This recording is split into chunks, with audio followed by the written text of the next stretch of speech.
গুরুত্বপূর্ণ আলোচনা একটা প্রিয় বিষয়। সেটা হচ্ছে যে আমরা সবাই তাহাজ্জুদ নামাজ পড়তে না পারলেও যারা পড়তে পারে না, তাদের কাছেও তাহাজ্জুদ নামাজ একটা প্রিয় জিনিস। কিন্তু তাহাজ্জুদ নামাজের সময়ে আর কি কি করা যেতে পারে এটা হয়তো বা আমাদের মধ্যে সেভাবে আলোচনা হয় না। তো সেটা নিয়েই আলোচনা আমাদের আজকে শেষ পর্ব হওয়ার কথা আর কি, ইনশাআল্লাহ।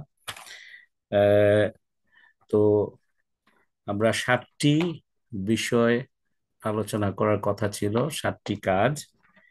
যে একটা হলো যে তাহাজ্জুদ নামাজ পড়া, এটা আমরা সবাই তো বুঝি যে শেষ রাত্রে এটা করব আমরা। এরপরে 2 নম্বর হচ্ছে যে এই ইস্তেগফার করা আলাদা করে, এটা একটা কাজ। হ্যাঁ, তো এটা তাহাজ্জুদ নামাজের ভিতরেও করা যেতে পারে, রুকুতে করা যাবে, সিজদাতে করা যাবে, আপনার তা শেষ বৈঠকে করা যাবে, আবার সালাম ফিরানোর পরে করা যাবে। তারপরে আপনার সোজা কথা এটা আলাদা করে আপনি এটাকে যে একটা ইবাদত হিসেবে যদি নেন। আর 3 নম্বর হচ্ছে যে নিজের জন্য এবং অন্য সকল মুমিন বান্দাদের জন্য, পরিবারের সদস্যদের জন্য, সকলের জন্য দোয়া করা। এখন এই দোয়া যে করবেন আপনার যাতে মনে থাকে, দোয়ার লিস্টই করে ফেলা দরকার, যে আমার জন্য আমি কি চাই। হ্যাঁ, সার্বক্ষণিক কি চাই, আর হচ্ছে যে গত কয়েকদিনে কি বিষয় দাঁড়িয়েছে যেটার জন্য আমার দোয়া করতে হবে, আল্লাহর কাছে চাইতে হবে। 4 নম্বর হচ্ছে যে আপনার কোরআন, আমি তো ওখানে তেলাওয়াত করি, এটা তাহাজ্জুদের মধ্যেও করা কিংবা তাহাজ্জুদ নামাজের বাইরে করা, কোরআন তেলাওয়াত করে আপনার চিন্তা ফিকির করা, তাফাক্কুর করা, তাদাব্বুর করা, এবং সেই অনুযায়ী নিজেকে তৈরি করা যে আমি এই আলোকে আমার জীবনটা গড়ে তুলবো, এই আলোকে আমি আমল করব। তো আজকে আলোচনা আমরা শুকরিয়ার কথা নিয়ে হালকা কিছু বোধহয় আলাপ করেছিলাম, কিন্তু আজকে এটা দিয়ে শুরু করব। এখন আপনাদের সামনে শুধু আমি বলে যাব এটা নয়, আপনাদেরকে কিছু এক্সারসাইজ দিব। এটা যদি আপনি পালন করেন আপনার জীবন সুন্দর হয়ে যাবে ইনশাআল্লাহ। তো প্রতিটা টপিকের শেষে আপনার এই কমের পক্ষে আপনার 3টা করে আপনার হাতে একটা কাজের লিস্ট একটু ধরিয়ে দেওয়ার চেষ্টা করব। এটা যদি আপনি রেগুলার করতে পারেন, আহ, তাহলে আপনি জীবনে বরকত হবে, আল্লাহর রহমত নেমে আসবে, আপনার রিজিক বৃদ্ধি পাবে, আপনার জীবন প্রশান্তিতে ভরে যাবে ইনশাআল্লাহ। তো সেটা এখন আসুন তো এই শুকরিয়ার বিষয়টা। শুকরিয়া মানে হচ্ছে যে আমরা কৃতজ্ঞতা, আল্লাহর প্রতি কৃতজ্ঞতা প্রকাশ করব। কিসের জন্য? আমার অবস্থানের জন্য, আমার জীবনের জন্য, আমার জীবিকার জন্য, আমার পরিবারের জন্য, আমার উপরে আল্লাহর যত নেয়ামত আছে সকল নেয়ামতের জন্য। তো এটা আল্লাহর যত অনুগ্রহ আছে সেটার কৃতজ্ঞতা প্রকাশ করাটাই হচ্ছে শুকরিয়া। যে আপনাকে যদি একজনে কেউ কোনো একটা হেল্প করে, আপনি কি করেন? শুকরিয়া বলেন, থ্যাংক ইউ বলেন। এটা একটা থ্যাংক ইউর মতোই আর কি। থ্যাংক ইউ আল্লাহ, যে তুমি আমাকে আরেকটা দিন জীবিত রেখেছো। থ্যাংক ইউ আল্লাহ, আমাকে ভালোভাবে শ্বাস নিতে তুমি কি সুযোগ দিয়েছো, তাই না?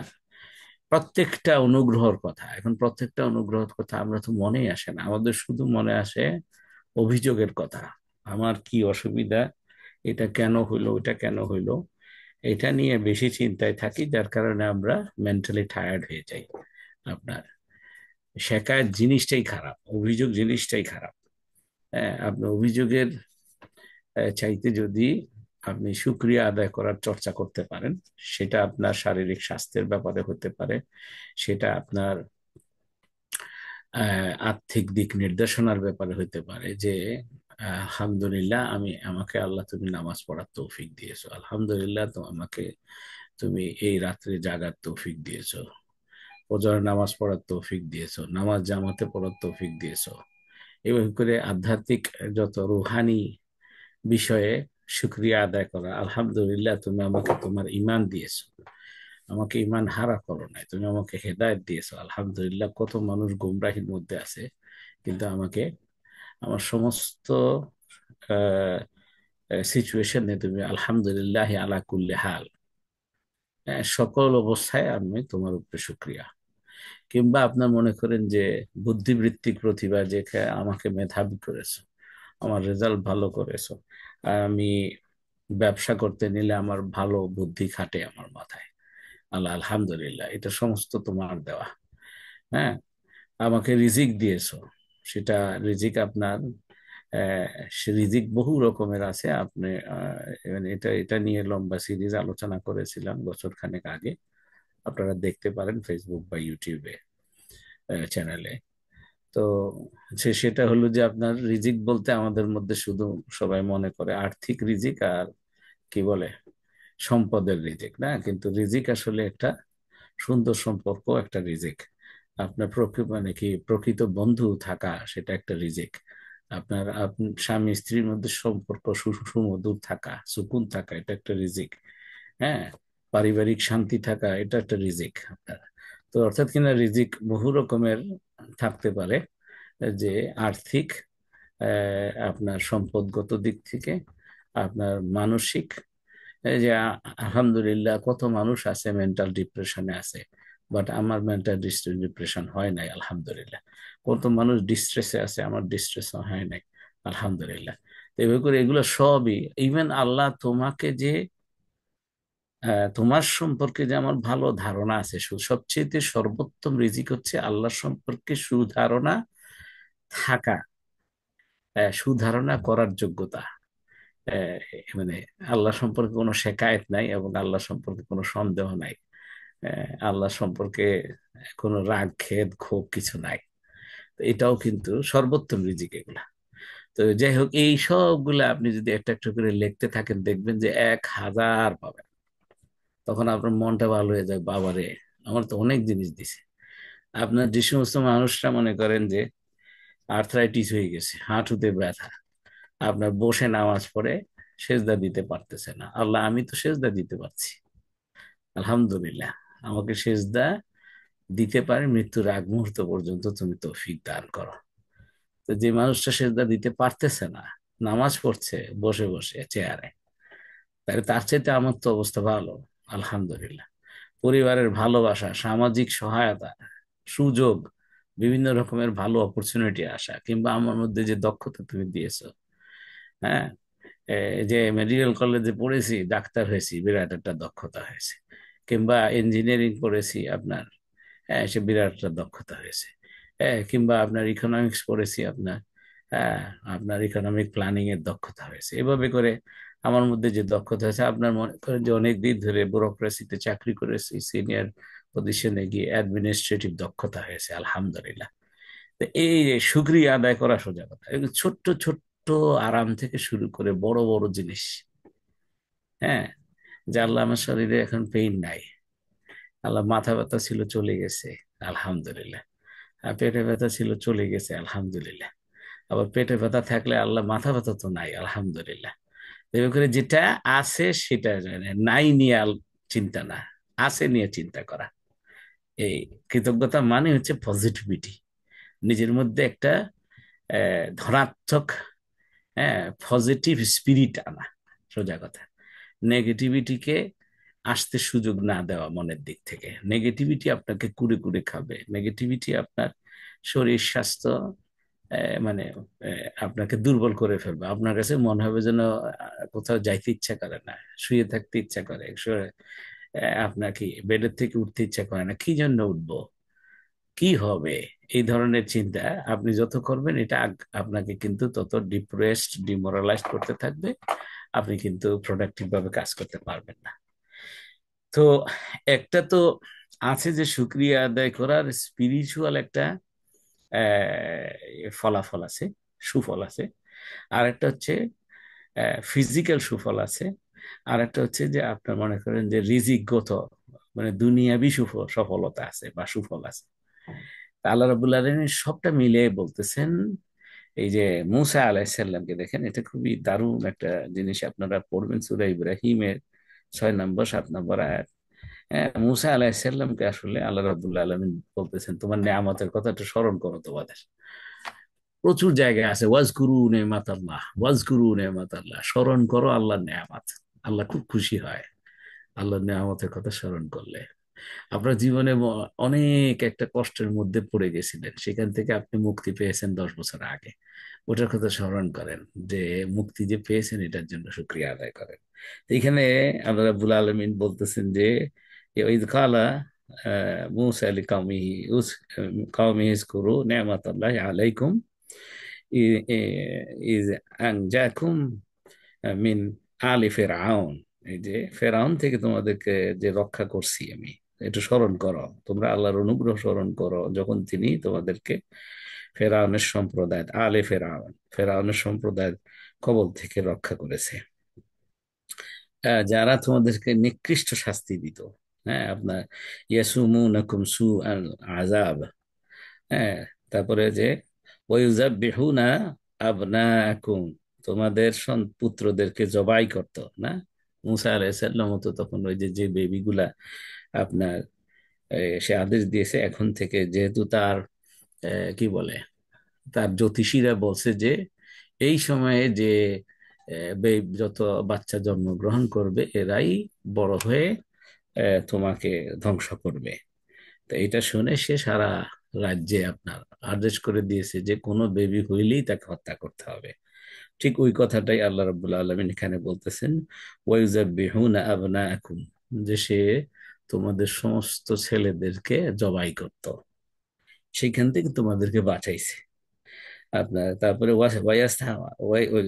ওয়াইয়াস্তাহইয়ুনা নিসাআকুম, তোমাদের নারীদেরকে কি করতো, জীবিত রাখতো।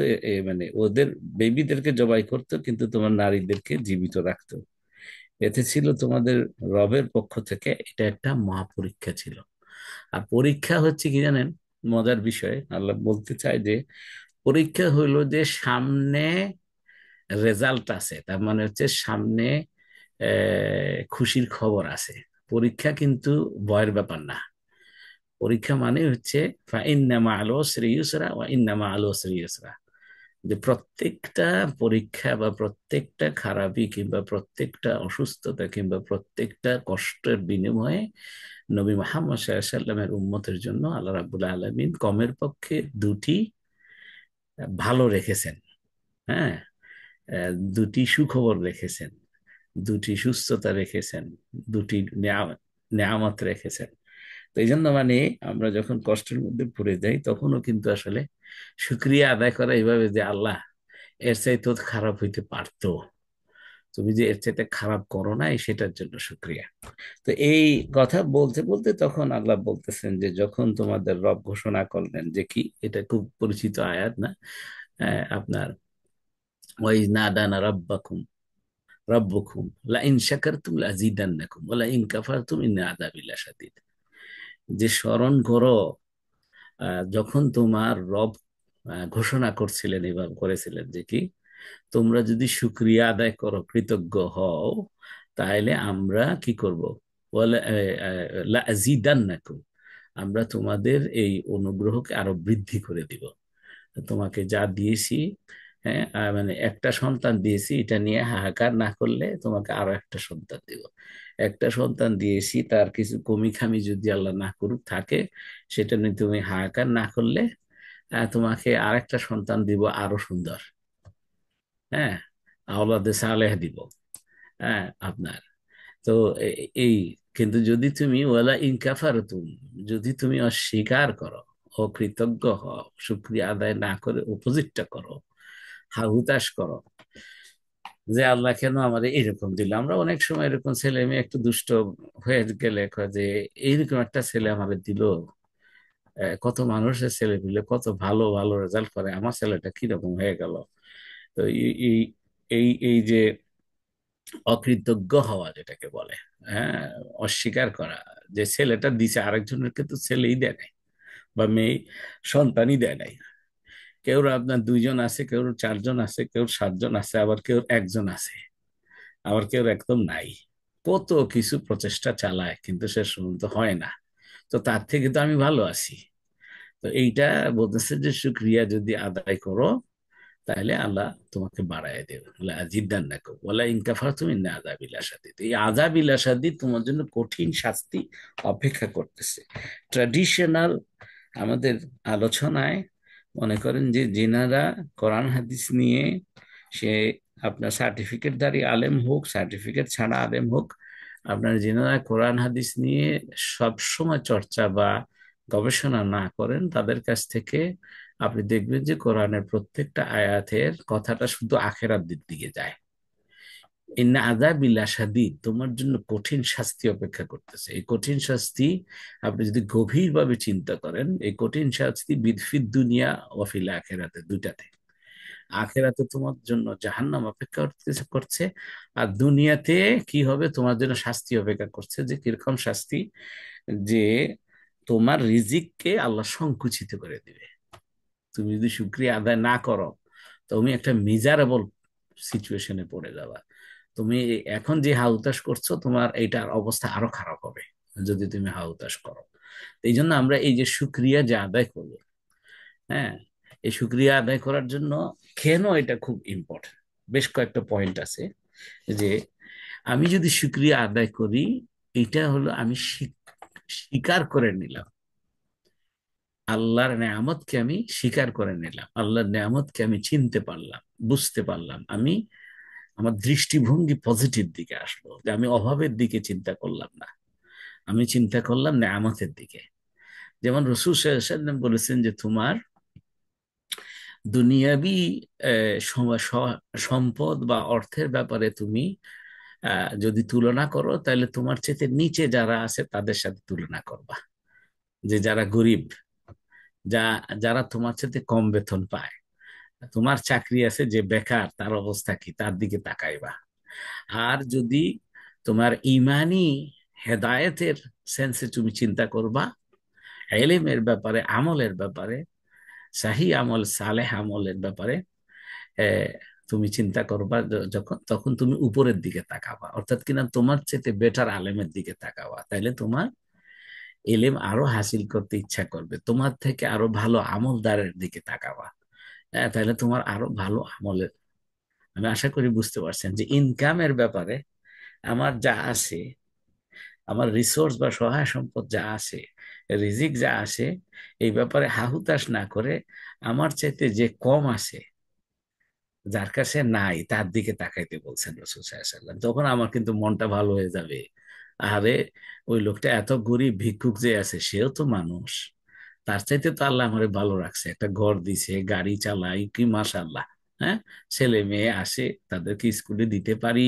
হ্যাঁ, সুন্দর, এবং কোনো চিন্তা নাই। সকালে মা যারা আছেন, মা হিসেবে বাংলাদেশে তো দেখি যে যে সমস্ত মায়েরা স্কুলে যাইয়া সন্তানকে স্কুলে ড্রপ করার পরে ওখানে বসে বসে গপসপ করে, তার মানে হচ্ছে আপনি কিন্তু ভালো আছেন। হ্যাঁ, এইগুলা সময় আপনি কি করতে পারেন, আপনি বের করে নিতে পারেন যে যে আপনার টেনশন নাই, এই জন্য ওই ওই জায়গায় আপনি বসতে পারছেন। তো এগুলা নিয়ে শুক্রিয়া আদায় করা। আরেকজন মা হয়তো বা তার বাচ্চাকে স্কুলেই দিতে পারতেছে না, তাই না? আচ্ছা, তো এই যে যখনই আমি শুক্রিয়া আদায় করলাম, এটা মানে হচ্ছে যে আমি আমার দৃষ্টিভঙ্গিটা আমি পজিটিভ দিকে নিলাম। তো এখন সকালে বসে এই ফজরের নামাজের আগে যদি আমি শুক্রিয়া আদায় করি, সারা দিনের জন্য আমার মানসিক অবস্থাটা পজিটিভ হবে। তখন আমি একটা ভালো একটা ইন্সপায়ারিং অ্যাসপায়ারিং মেন্টালিটি দিয়ে আমাকে দিনটা শুরু করব। তো আমার ভিতরে কোনো হতাশা থাকবে না, তখন আমি স্মাইলি হব, আমি মোর আপনার কি বলবো প্রোডাক্টিভ হব, এবং আমার কথাবার্তা আরো সুন্দর মাধুর্য হবে। হ্যাঁ, মাধুর্য মণ্ডিত হবে। তখন আমার সাথে যে কলিগ কথা বলবে, সেই কলিগ আমার সাথে কথা বলতে পছন্দ করবে। তখন আমাকে আমার বস আমার সাথে কথা বললে, আমি যদি হাসি মুখে কথা বলি, আমার যদি কপাল কুঁচকানো না থাকে, কেন, আমার দিনটা শুরু করেছি আল্লাহর নেয়ামতের কথা চিন্তা করতে করতে, মনটা ভালো করে আমি শুরু করেছি। হ্যাঁ, এটা একটা স্বীকৃতি এবং দৃষ্টিভঙ্গির বিষয়। ওই দিনটা যদি আপনি শুরু করেন এভাবে, শুক্রিয়া না করে উল্টাটা, যে আল্লাহ রে আমার সন্তানের অসুখ দিলা কেন, আল্লাহ রে আমার এই কি বলে একটা ছেলে বা একটা মেয়ের রেজাল্ট খারাপ করে দিলা কেন, আল্লাহ রে তুমি আমার সারা গায়ে এবারে কি বলে ব্যথার অনুভূতি, আর্থ্রাইটিস দিয়ে দিলা কেন, আল্লাহ রে, আমাকে তুমি এত অসুখে জর্জরিত করে ফেললা কেন? এইটা দিয়ে যদি আপনি শুরু করেন, এটা হচ্ছে নাশকরি। একদিকে রুহানি ভাবে আল্লাহ নারাজ হবে, আর আরেকদিকে আপনার দুনিয়াবি ভাবে আপনার মানসিকতাটা নেগেটিভ, ডিস্ট্রেসড অ্যান্ড ডিপ্রেসড হবে। আশা করি আমি বুঝাতে পারলাম। 2 নম্বর হচ্ছে যে আপনার, যদি আমি শুকরিয়া আদায় করি, তাহলে আমার আধ্যাত্মিক বৃদ্ধি হবে, তাজকিয়া হবে। আল্লাহ মানে প্রতিশ্রুতি দিচ্ছেন যে কি, কৃতজ্ঞরা আরো বেশি, শুকরিয়া আদারকারী বা শুকর গুজার বান্দারা আল্লাহর অনুগ্রহ, আল্লাহর রহমত আর একটু বেশি করে পাবে। তো এই শুকরিয়া মানে হচ্ছে এমন একটা দরজা আপনি খুললেন। মনে করেন যে একটা দরজা বন্ধ আছে, ঘরের ভিতরে আছেন, দরজা জানলা সব বন্ধ, আপনার এখন কি যে মানে দম আটকায় আসতেছে আমার। কি করে? দরজা খুলে তো জানলা খুলে, দরজা খুলে দিলে, জানলা খুলে দিলে ঘরের থেকে বাইরের আলো বাতাস আসে। এরকম করে আপনি যদি শুকরিয়া আদায় করেন, এটা এমন একটা দরজা, এটা দরজাটা আপনি খুলছেন তো আল্লাহর রহমত বরকত আপনার কাছে নেমে আসবে, আপনার কাছে ধেয়ে আসবে। দুই দিক থেকেই আপনার, একটা হচ্ছে কি রুহানি বরকত, আর একটা হচ্ছে বস্তুগত বরকত। দুই দিক থেকে আপনি কিন্তু আপনার এই কি বলে আধ্যাত্মিক বৃদ্ধি হবে। আপনার মেন্টাল যত ধরনের ডিপ্রেশনের বিষয়গুলো আপনার চলে যাবে, আপনার মনটা ফুরফুরে হয়ে যাবে ইনশাআল্লাহ। এরপর শুকরিয়া আদায় করলে আরো কি হইতে পারে, যে আপনি সন্তুষ্টি, আত্মতুষ্ট হবেন, যা আছে কন্টেন্টমেন্ট আসবে আপনার কাছে। যে আপনি দেখবেন যে, আমি খুব আশ্চর্য হয়ে যাই যে আমাদের আত্মীয় স্বজনের মধ্যে দেখি যে আহ, মাসে 2-3 লাখ টাকা, 4 লাখ টাকা ইনকাম করে, তার মধ্যেও হাউতাস, হাই হাই, আমাদের অবস্থা খুব খারাপ। আহ, যে আপনার খরচ মিটাইতে পারছি না, আপনার কি ইনকাম যা হয় শেষ হয়ে যায়। আবার দেখি যে অন্য কিছু লোক আছে, ধরেন এই যারা, আমিও খুব আন্ডার করি যে এরকম মানুষও তো আছে যারা 20,000 টাকা মাসে পায় বাংলাদেশে, তারা চলতেছে কিন্তু, এবং এরকম পরিবার আছে খুব সন্তুষ্ট অবস্থায় আছে। এখন অল্প রুজিতে বরকত হবে আপনার, ওই মানুষগুলা তা হইতেছে, কিন্তু আপনার মাসে 3 লাখ 5 লাখেও কিন্তু সেই বরকতটা হচ্ছে না। কেন হচ্ছে না? কারণ হচ্ছে আপনি শুক্রিয়া হয়তো আদায় করতেছেন না, আপনি আত্মতুষ্ট হতে পারবেন না। তো এই আত্মতুষ্ট যদি না আসে, আত্মতুষ্টি যদি আপনার মধ্যে না আসে, তাহলে আপনি মানসিকভাবে দৃঢ় হইতে পারবেন না। আপনার মেন্টাল স্ট্রেংথ সেরকম, আপনি সবসময় একটা কোয়ানি খেঁকানি করতে থাকবেন। কি কেমন আছেন? কয় না ভাই, ভালো নাই। কি হয়েছে? এই আপনি দেখবেন যে কি হচ্ছে, যে আপনার অসুখ বেশি হবে, এমন অসুখ হবে আপনার অপারেশনে যাইতে হবে। সেটা কি আবার 3 লাখ টাকা লাগবে, হঠাৎ হঠাৎ খামোখা আপনার খরচ বাড়বে।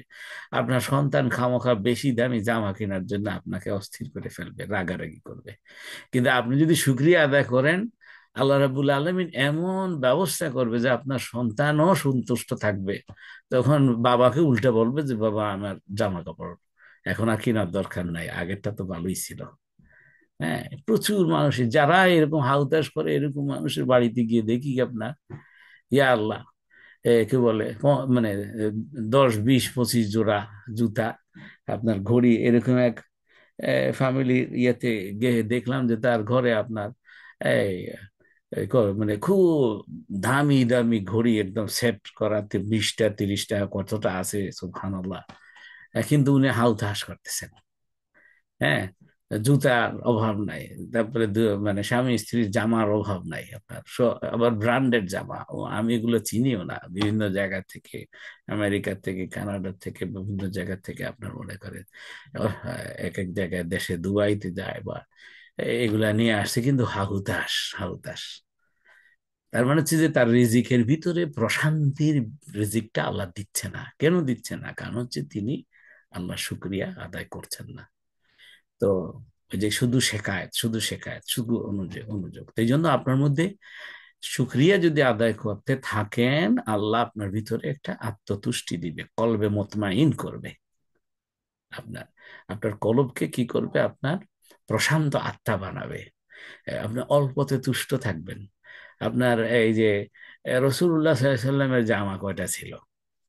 ওমর ইবনে আব্দুল আজিজ রাহিমাউল্লাহ, যিনাকে আমরা পঞ্চম খলিফা বলি, ওনার জামা ছিল আপনার দুইটা। তো তো এরকম করে কিন্তু আমাদের, আপনি যে আমি আমি খুব আশ্চর্য হয়ে যাই যে আমরা যারা একটু মনে করি একটু গরিবী হালতে চলি, আমাদেরও জামা কিন্তু 10-15টা থাকে, অথচ এগুলো পড়ে থাকে কিন্তু। হ্যাঁ। তো তারপরেও কেন অসন্তুষ্টি, কেন হাউতাস, তাই না?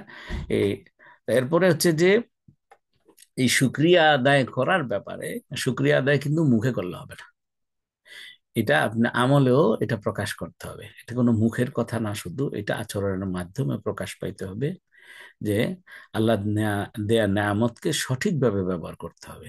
যেমন কি মানে ইনকাম করছি, অন্যকে সাহায্য করতে হবে। তাহলে এটা বোঝা গেল যে আপনি শুক্রিয়া আদায় করলেন। যে আপনার কাছে এই মনে করেন এই দেশের তুলনায়, এই দেশের সেন্সে ধরেন, মনে করেন আপনি 3,000 পাউন্ড পেয়েছেন ইউকেতে, আপনি 10%, 300 পাউন্ড আপনি মাসে কমের পক্ষে দান করে দেন। তাহলে এটা বোঝা গেল যে এই 3,000 পাউন্ডের স্যালারির শুক্রিয়া আদায় করলেন আপনি। মুখে মুখে একটা তো করলেনই ওই তাহাজ্জুদ নামাজের সময়, আর ওখানে নিয়ত করেন যে আল্লাহ, তোমার দিনের পথে, আল্লাহ তোমার বান্দাদেরকে সহযোগিতার জন্য আমি কিছু দান করে দেব, আমাকে বরকত দিয়ে দাও।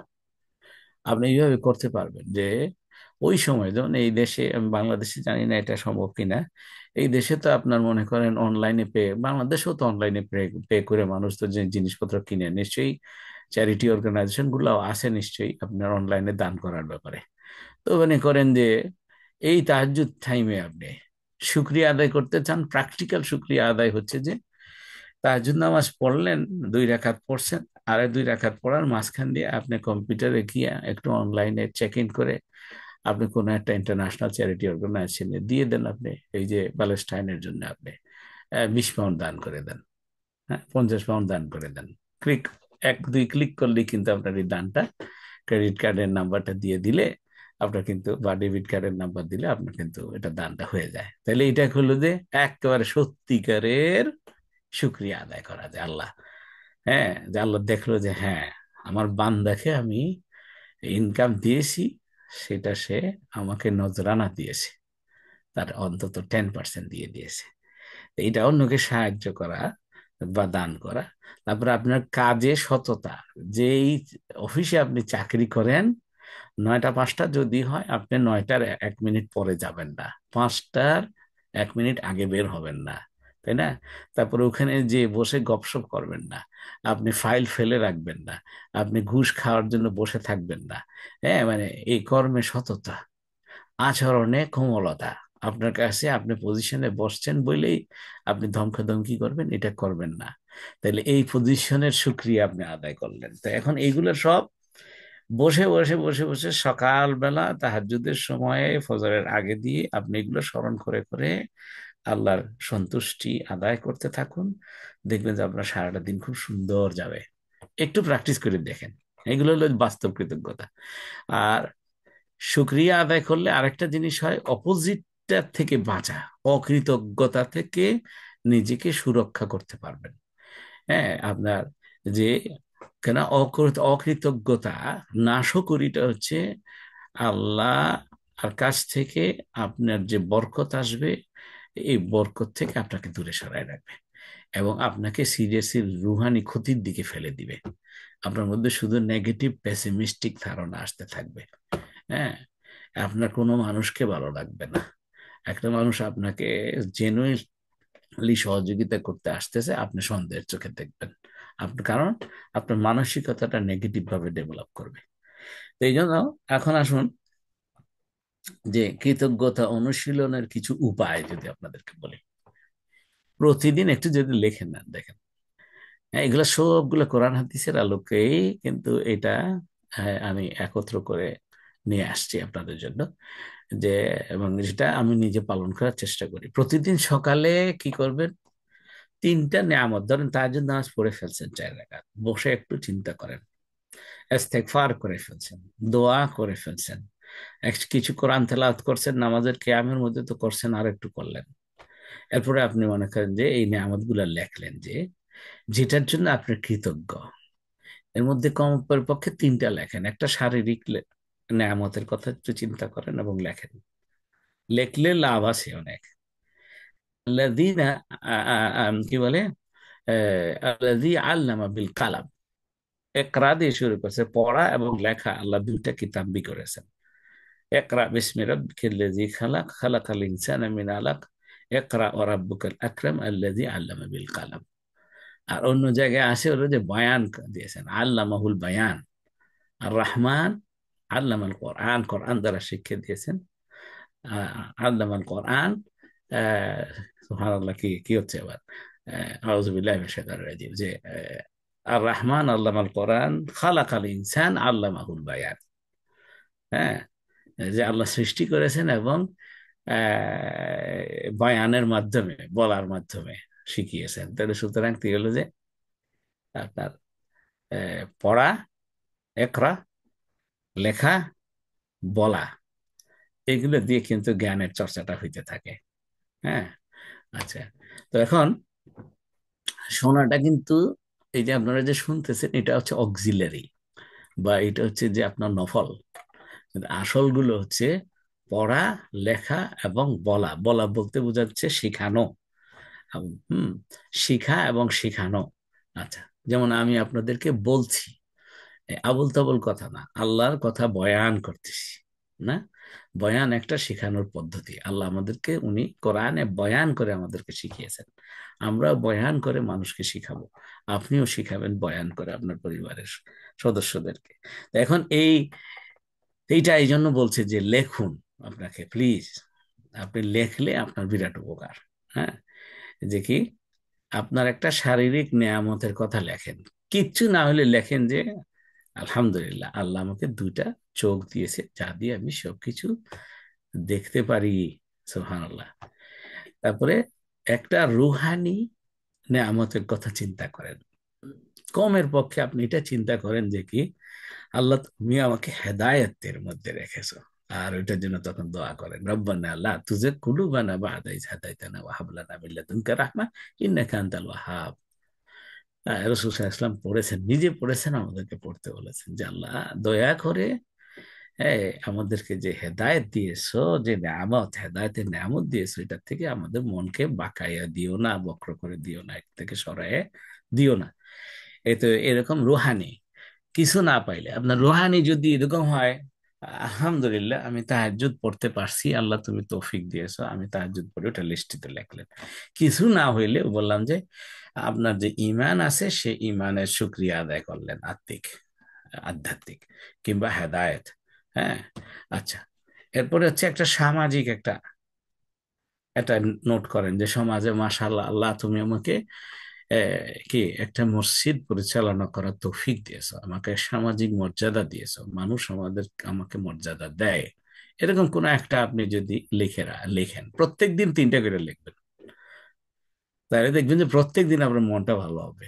এরপরে কি, দোয়া করার সময় আল্লাহকে নির্দিষ্টভাবে ধন্যবাদ দেন, একটা একটা করে বলেন, হে আল্লাহ, তুমি আমার পরিবারকে নিরাপদ রেখেছো, আলহামদুলিল্লাহ। তুমি আমাকে রিজিক দিয়েছো, আলহামদুলিল্লাহ। তুমি আমাকে ভালো জ্ঞান শিখতে সুযোগ দিয়েছো, আলহামদুলিল্লাহ। হ্যাঁ, তো এইভাবে করে আপনার কি বলে, ওই যে যেটা কিনা, এটাকে আরেকটু বাড়ানোর জন্য আপনি আরো বলতে পারেন, আল্লাহুম্মা ইন্নী আসআলুকা ইলমান নাফিআ, রিজকান তাইয়্যিবা ওয়া আমালান মুতাকাব্বালা। হ্যাঁ, এভাবে করে আপনি আল্লাহর কাছে চাইতে পারেন, যা দিছো আল্লাহ আরো বাড়াই দাও। আচ্ছা, ওই যে দানের কথা যে বলছি না, আপনি কি বিশ্বাস করেন যে আপনি যদি 10 পাউন্ড দেন, আল্লাহ রাব্বুল আলামিন দুনিয়াবি সেন্সে কমের পক্ষে 7,000 পাউন্ড দিয়ে দিবে আপনাকে ফেরত। না, ওই যে মাসালুল্লাযিনা ইউনফিকুনা আমওয়ালাহুম ফি সাবিলিল্লাহ কামাসালি হাববাতিন আনবাতাত সাবআ সানাবিলা ফি কুল্লি সুমবুলাতিন মিয়াতু হাব্বা ওয়াল্লাহু ইউদাইফু লিমান ইয়াশা ওয়াল্লাহু ওয়াসিউন আলিম। হ্যাঁ, তো এই যে অর্থাৎ মানে এখানে মানে 1/700 একটা দানা, 1 পাউন্ড সে একটা দানা সে রোপণ করলে 4 থেকে 7টা সীসা হয়, প্রতিটা সীসাতে 100টা করে দানা হয়। আল্লাহ বাড়ায় এটা। তার মানে 1 পাউন্ড দান করলে আপনি 700 পাউন্ড পাওয়ার কথা, তো 10 পাউন্ড দান করলে 7,000 পাউন্ড আপনার ফেরত পাওয়ার কথা, দুনিয়াতে পাবেন আপনি। আপনি ওই কিনছে পরে, আখেরাতে তো এটার বিনিময়ে জান্নাত হতে পারে। আচ্ছা, কৃতজ্ঞতা আপনাকে কি করবে, কৃতজ্ঞতাকে কাজে রূপ ধারণ করেন কিরকম, আমলে করে দেয়, কারো উপকার করবেন। আপনি সকালে নিয়ত করে ফেলেন, একটু মানে মাথায় নিয়ে আসেন যে কারো মুখে একটু হাসি ফুটাবেন, কারো প্রয়োজন মিটাবেন। এগুলো হচ্ছে কৃতজ্ঞতা বাস্তব রূপ। বিপদের সময় কৃতজ্ঞ হওয়া যে হতে পারে। হ্যাঁ, যে আপনি খুব কষ্টের মধ্যে আছেন, আপনি ওই তাহাজ্জুদের টাইমে আল্লাহর কাছে হাত তুলে হলেন, আল্লাহর জ্ঞান, আপনার আল্লাহর হেকমত এবং আল্লাহর দয়া খুঁজে নেন, আল্লাহ নিশ্চয়ই এটার ভিতরে আমার কোনো ভালাই আছে, নাহলে তুমি তো এটা আমাকে দিতা না। প্রতিটা পরীক্ষাই হচ্ছে ধৈর্য এবং ইমানের চর্চা। হ্যাঁ, এবং এইটা একটা, প্রতিটা পরীক্ষা হচ্ছে আশা জাগা নিয়ে জিনিস, যে এটার পরে পরেই বলে যে রাত যত গভীর হবে তত ভোর হওয়ার সম্ভাবনা বাড়বে, সকাল হওয়ার সম্ভাবনা বাড়বে। রাতের অন্ধকার যত বেশি হবে তত আপনার দিনের আলো আসার সম্ভাবনা বাড়তে থাকবে। তো এইভাবে যখন আপনি রাতের শেষ ভাগে এইভাবে করে যদি আপনি এই এই সুক্রিয়া অনুশীলন করেন, তাহলে আপনার হৃদয় এমন ভাবে গড়ে উঠবে যে আপনি প্রাচুর্য অনুভব করবেন। হ্যাঁ, আপনি আল্লাহর প্রশংসা এবং সেবায় নিবেদিত একটা পরিতৃপ্ত জীবন যাপনে অভ্যস্ত হয়ে উঠবেন আপনি। এবং সর্বশেষে আমি বলবো যে আপনারা একটু লেখে নেন একটু। হ্যাঁ, এই যে আপনার মনে করেন 27 নম্বর সূরা, এটা হলো যে এই, কি বলে, আপনার মনে করেন যে নমল আছে না, ওই যে সূরা নমল, আপনার 27 নম্বর সূরার 19 নম্বর আয়াত। এইটা একটু মুখস্থ করে ফেলবেন। রাব্বি আউজি'নি আন আশকুরা নি'মাতাকাল্লাতী আন'আমতা আলাইয়া ওয়া আলা ওয়ালিদাইয়া, ওয়া আলা ওয়ালিদাইয়া ওয়া আন আমালা সালিহান তারদাহু ওয়া আদখিলনি বিরাহমাতিক ফি ইবাদিকাস সালিহিন। একদম সবটা রয়ে গেছে এখানে। এই দোয়াটা একটু মুখস্থ করবেন। হে আমার রব, তুমি আমাকে কি করবা, আউজি'নি, আমাকে শক্তি দাও, সামর্থ্য দাও। কি জন্য? আপনি কিন্তু নামাজ পড়ার জন্য সামর্থ্য লাগবে না। আপনার হাঁটুতে ব্যথা হইলে আপনি কিন্তু রুকু ঠিক মতো দিতে পারবেন না, সেজদাতে যাইতে পারবেন না। এই যে এটা, আন আশকুরা নি'মাতাকাল্লাতী আন'আমতা আলাইয়া, যাতে করে আমি শুকরিয়া আদায় করতে পারি তোমার পক্ষ থেকে আমার উপরে তুমি যা নেয়ামত দিছো তার। তারপরে কি বলে যে ওয়ালা ওয়ালিদাইয়া, এবং আমার বাবা মাকে যা তুমি দান করেছো নেয়ামত, এবং আমাকে ওয়ানা আমিলা সালে আমালা আমালা সালেহান, যে আমার কি বলে তারদাহু, তোমার পছন্দনীয় আমলে সালে যেন আমি করতে পারি, বা করতে যে পারি, এবং কি করতে পারার জন্য আমাকে শক্তি দাও। ও আদখিল নিবে রাহমাতিক, এরপরে এটা শেষটা, তুমি আমাকে তোমার রহমতের ভিতরে দাখিল করে দাও, রহমতের ভিতরে ডুবাইয়ে দাও তুমি। সুবহানাল্লাহ হামদি। হ্যাঁ, রাহমাতিকা ফি ইবাদিকা সালিহিন, এবং তোমার সৎকর মানে সালেহ বান্দাদের মধ্যে আমাকে অন্তর্ভুক্ত করো। তাহলে এইগুলা কিন্তু সবচেয়ে বেস্ট অফ দি নেয়ামত এটা, যে আমার সমস্ত যত নেয়ামত আছে সেই নেয়ামতের আমি হাত পায়ের নেয়ামতের স্বীক্রিয়া আদায় কিভাবে করব? আমি নামাজ পড়লে কিন্তু আমার শরীরের সমস্ত অঙ্গ প্রত্যঙ্গের নেয়ামত আমি মানে শুক্রিয়া আদায় করছি। রোজা রাখলে আমার শরীরের কি আপনার নেয়ামত আদায় করছি। হজ করলেও কিন্তু আমার শারীরিক আধ্যাত্মিকের সাথে সাথে শারীরিক নেয়ামতের আমি কিন্তু শুক্রিয়া আদায় করছি। তো এই আল্লাহ রাব্বুল আলামিন যেন আমাদেরকে তৌফিক দান করেন যে এই শুক্রিয়ার বিষয়গুলো ওই ভোরে ওই সময়টা আমরা যেন করতে পারি। আমি আর আপনাদের জন্য প্র্যাকটিক্যাল ফলো আপ রিফ্লেকশন অথবা এক্সারসাইজের লিস্ট 3টা বলছিলাম দিব। এই বিষয়ের উপরে এই 3টা কথা বলে আমরা নামাজের জন্য বিরতি চলে যাবে। 1 নম্বর হচ্ছে একটা শুক্রিয়ার ডায়েরি তৈরি করুন। প্রতিদিন ওই ডায়েরিটা প্লিজ একটু আপনি লিখে নেন। প্রতিদিন 3টা নতুন নেয়ামত লেখেন, যেগুলোর জন্য আপনি আল্লাহকে ধন্যবাদ জানাতে চান, শুক্রিয়া জানাতে চান। 2 নম্বর, সপ্তাহে একদিন অন্তত পক্ষে কেবল শুক্রিয়ার জন্য দোয়া করেন। এই যে একটু আগে যে শুক্রিয়ার দোয়াটা আমি আপনাদেরকে জানাইলাম, কোনো কিছু চাওয়া না, জাস্ট খালি ধন্যবাদ দিতে থাকেন, আর কিছু চাইবেন না। সপ্তাহে অন্তত একদিন যে আল্লাহর কাছে শুক্রিয়া, আলহামদুলিল্লাহ, লাকাশ শুক্রু ওয়া লাকাল হামদ, মানে এই আপনি শুধু শুক্রিয়া আদায় করুন, আল্লাহ এটা দিছো আলহামদুলিল্লাহ, এটা দিছো আলহামদুলিল্লাহ, এটা দিছো আলহামদুলিল্লাহ, এটা দিছো আলহামদুলিল্লাহ, এভাবে করে সপ্তাহে একদিন শুধু আল্লাহর শুক্রিয়া আদায় করতে থাকেন। হ্যাঁ, এরপর 3 নম্বর একটা করেন যে প্রত্যেক দিন অন্তত একবার কাউকে ধন্যবাদ জানান। কাউকে ধন্যবাদ বলতে বোঝায় শুধু থ্যাংক ইউ না, মনে মনে বলুন যে হ্যাঁ আল্লাহ তুমি তাকে বরকত দাও, মনে মনে তার জন্য শুক্রিয়া আদায়। এই তিনটা কাজ করতে পারবেন তো আশা করি ইনশাল্লাহ। তো আমরা এখন আপাতত একটু ব্রেক দিয়ে দিই 15 মিনিটের জন্য, কারণ আমরা নামাজটা পড়া দরকার। নামাজ পড়া একটা সবচেয়ে উত্তম শুক্রিয়া আদায় করা। আল্লাহ যেন আমাদেরকে তৌফিক দান করেন। আমি দেখতেছি চ্যাট বক্সে বেশ কিছু টেক্সট মেসেজ আছে। আমরা 15 মিনিটের ব্রেক দিব। মোকাররম ভাই একটু তুমি একটা যদি ইয়ে দিয়ে দাও, এখন থেকে 15 মিনিট আমরা ব্রেক, আমাদের কি বলে 4:35 37-এর দিকে আমরা আবার ফেরত আসবো আর কি ইনশাআল্লাহ।